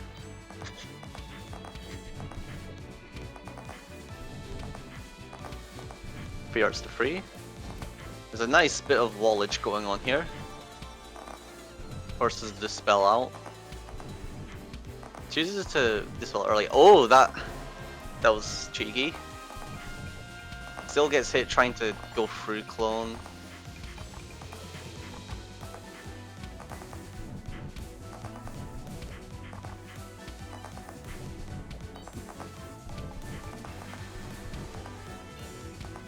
There's a Gabbat bomb, but Hourai doesn't believe in it. Playing it safe. Although will it be safe if Kewpie can manage to punish Flash the diffused. dispel? Be an No absence. defense specials for 2 seconds. Oh, Hourai is back with dispel. In the end, it was better to play it safe. And we are. Here we are at walls. min walls. Oh, Who's death for it? Kewpie is. no space for Hourai to punish that melee That basic. diamond was good enough. Oh, that's a bad miss from Kewpie there. We're at last heart.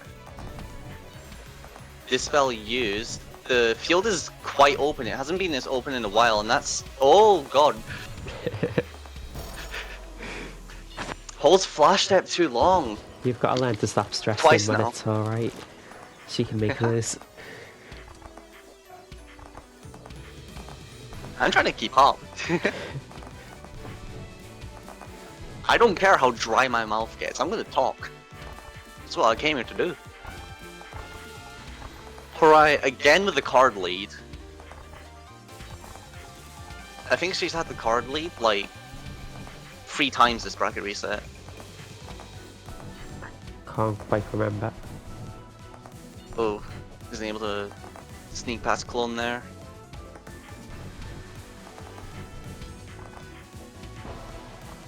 Ah, that's a wide hit, I think. I think so.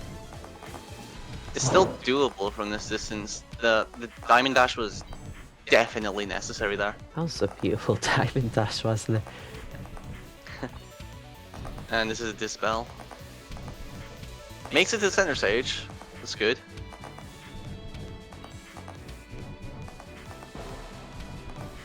Diamond dash inadvertently hits Kewpie. That's pretty good. Nice little bonus. There's a gap. Very lucky break there. Doesn't have to spend dispel. You're not ending the set that way. Kewpie attempted the moonwalk, but Horrific punish. Had to bounce Towards the flash one. step in Okay, the end. okay.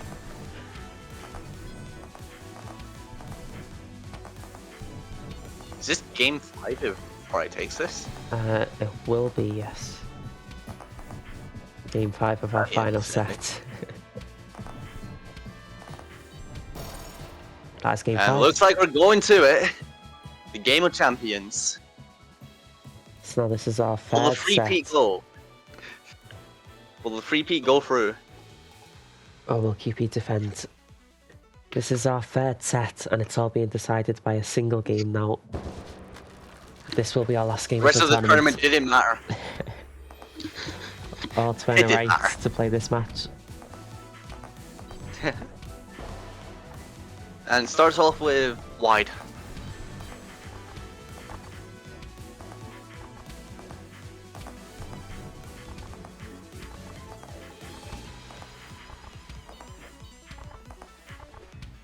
Kewpie opting for a stranger style this time, more top A6. Oh, the wide. And it's just another wide hit. It's not exactly what you want to see, Oh my but goodness. what is that gap? I don't even think Hourai was prepared for that.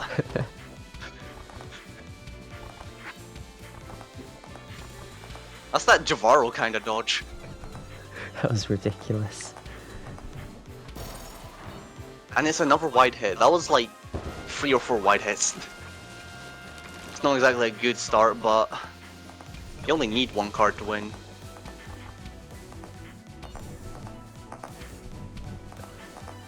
That being said, Kewpie is still 1 card away from winning ATM A6. In these one game situations, a card advantage can mean quite a lot. It'll be hard for Hourai now. Seeing Hourai playing to create a bit of a setup with those wides, being very committal. There's a hit. I wonder if Dispel didn't even need to be used there. It doesn't really matter anymore though, because it's safe. already been used. 3 hours to free.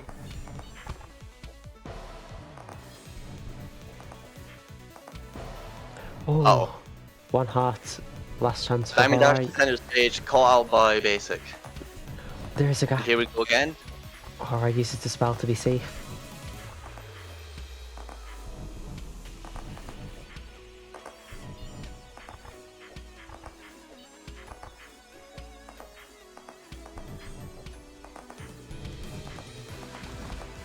Kewpie goes in, met by Dispel. It's been a while since we've seen a hit. We're approaching mini walls. Hourai feint movement, there's no gap, that is the No set. Dispel. Kewpie defends and wins the tournament. And what was a very close Congratulations to Kewpie. grand finals. Congrats. What a set.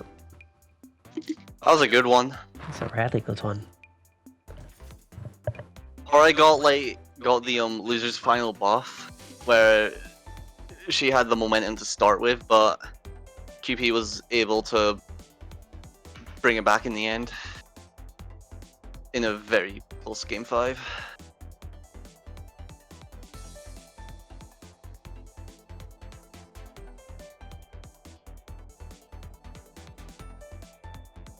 You don't often see people challenge Kewpie like this, except Game Freak.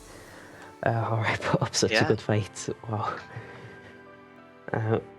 We'll do a read of the results, but just from the bracket page because I haven't had time to type them all out. You can go to standings and then do it there for an easier way to read it. Let's see how adaptable my layout is.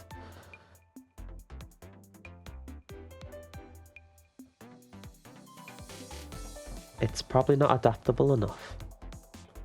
Why is there 4 people in 7th? Joint 7th place. Challenge, what are you doing? Why are there 4 people in 7th?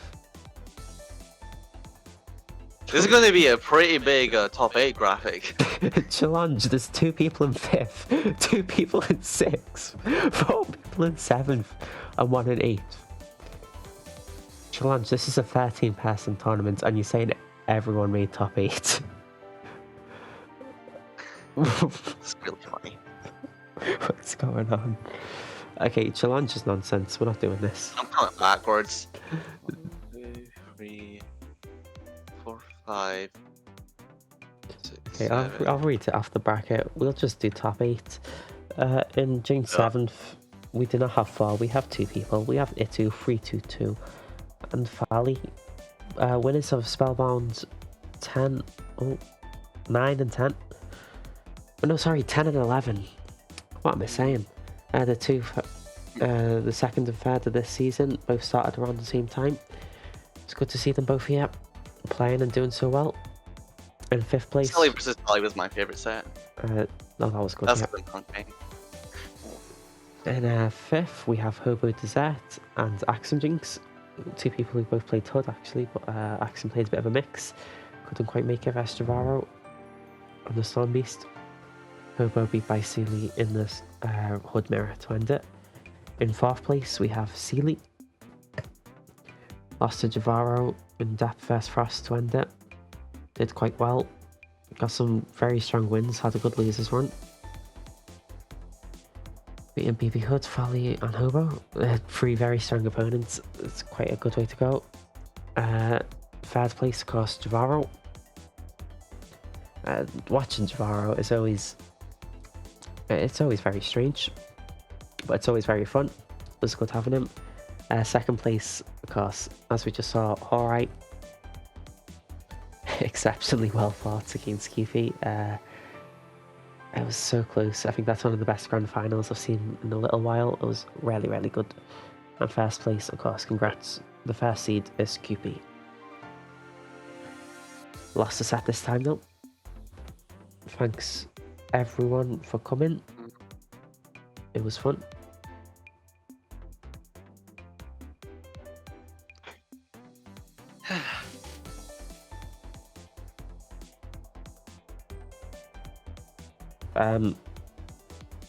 I'll just say before the end of the stream that I probably won't be available as often anymore, starting like a week from now. So Nico will be taking over hosting a lot more often, and there'll sort of be big periods where I'll be here and big periods where Nico will be here. But I think I'll host like 1 more tournament before properly leaving. Alrighty. Okay, thanks everyone for coming. It was a lot of fun, as I just said. This is a great bracket. Goodbye. Bye.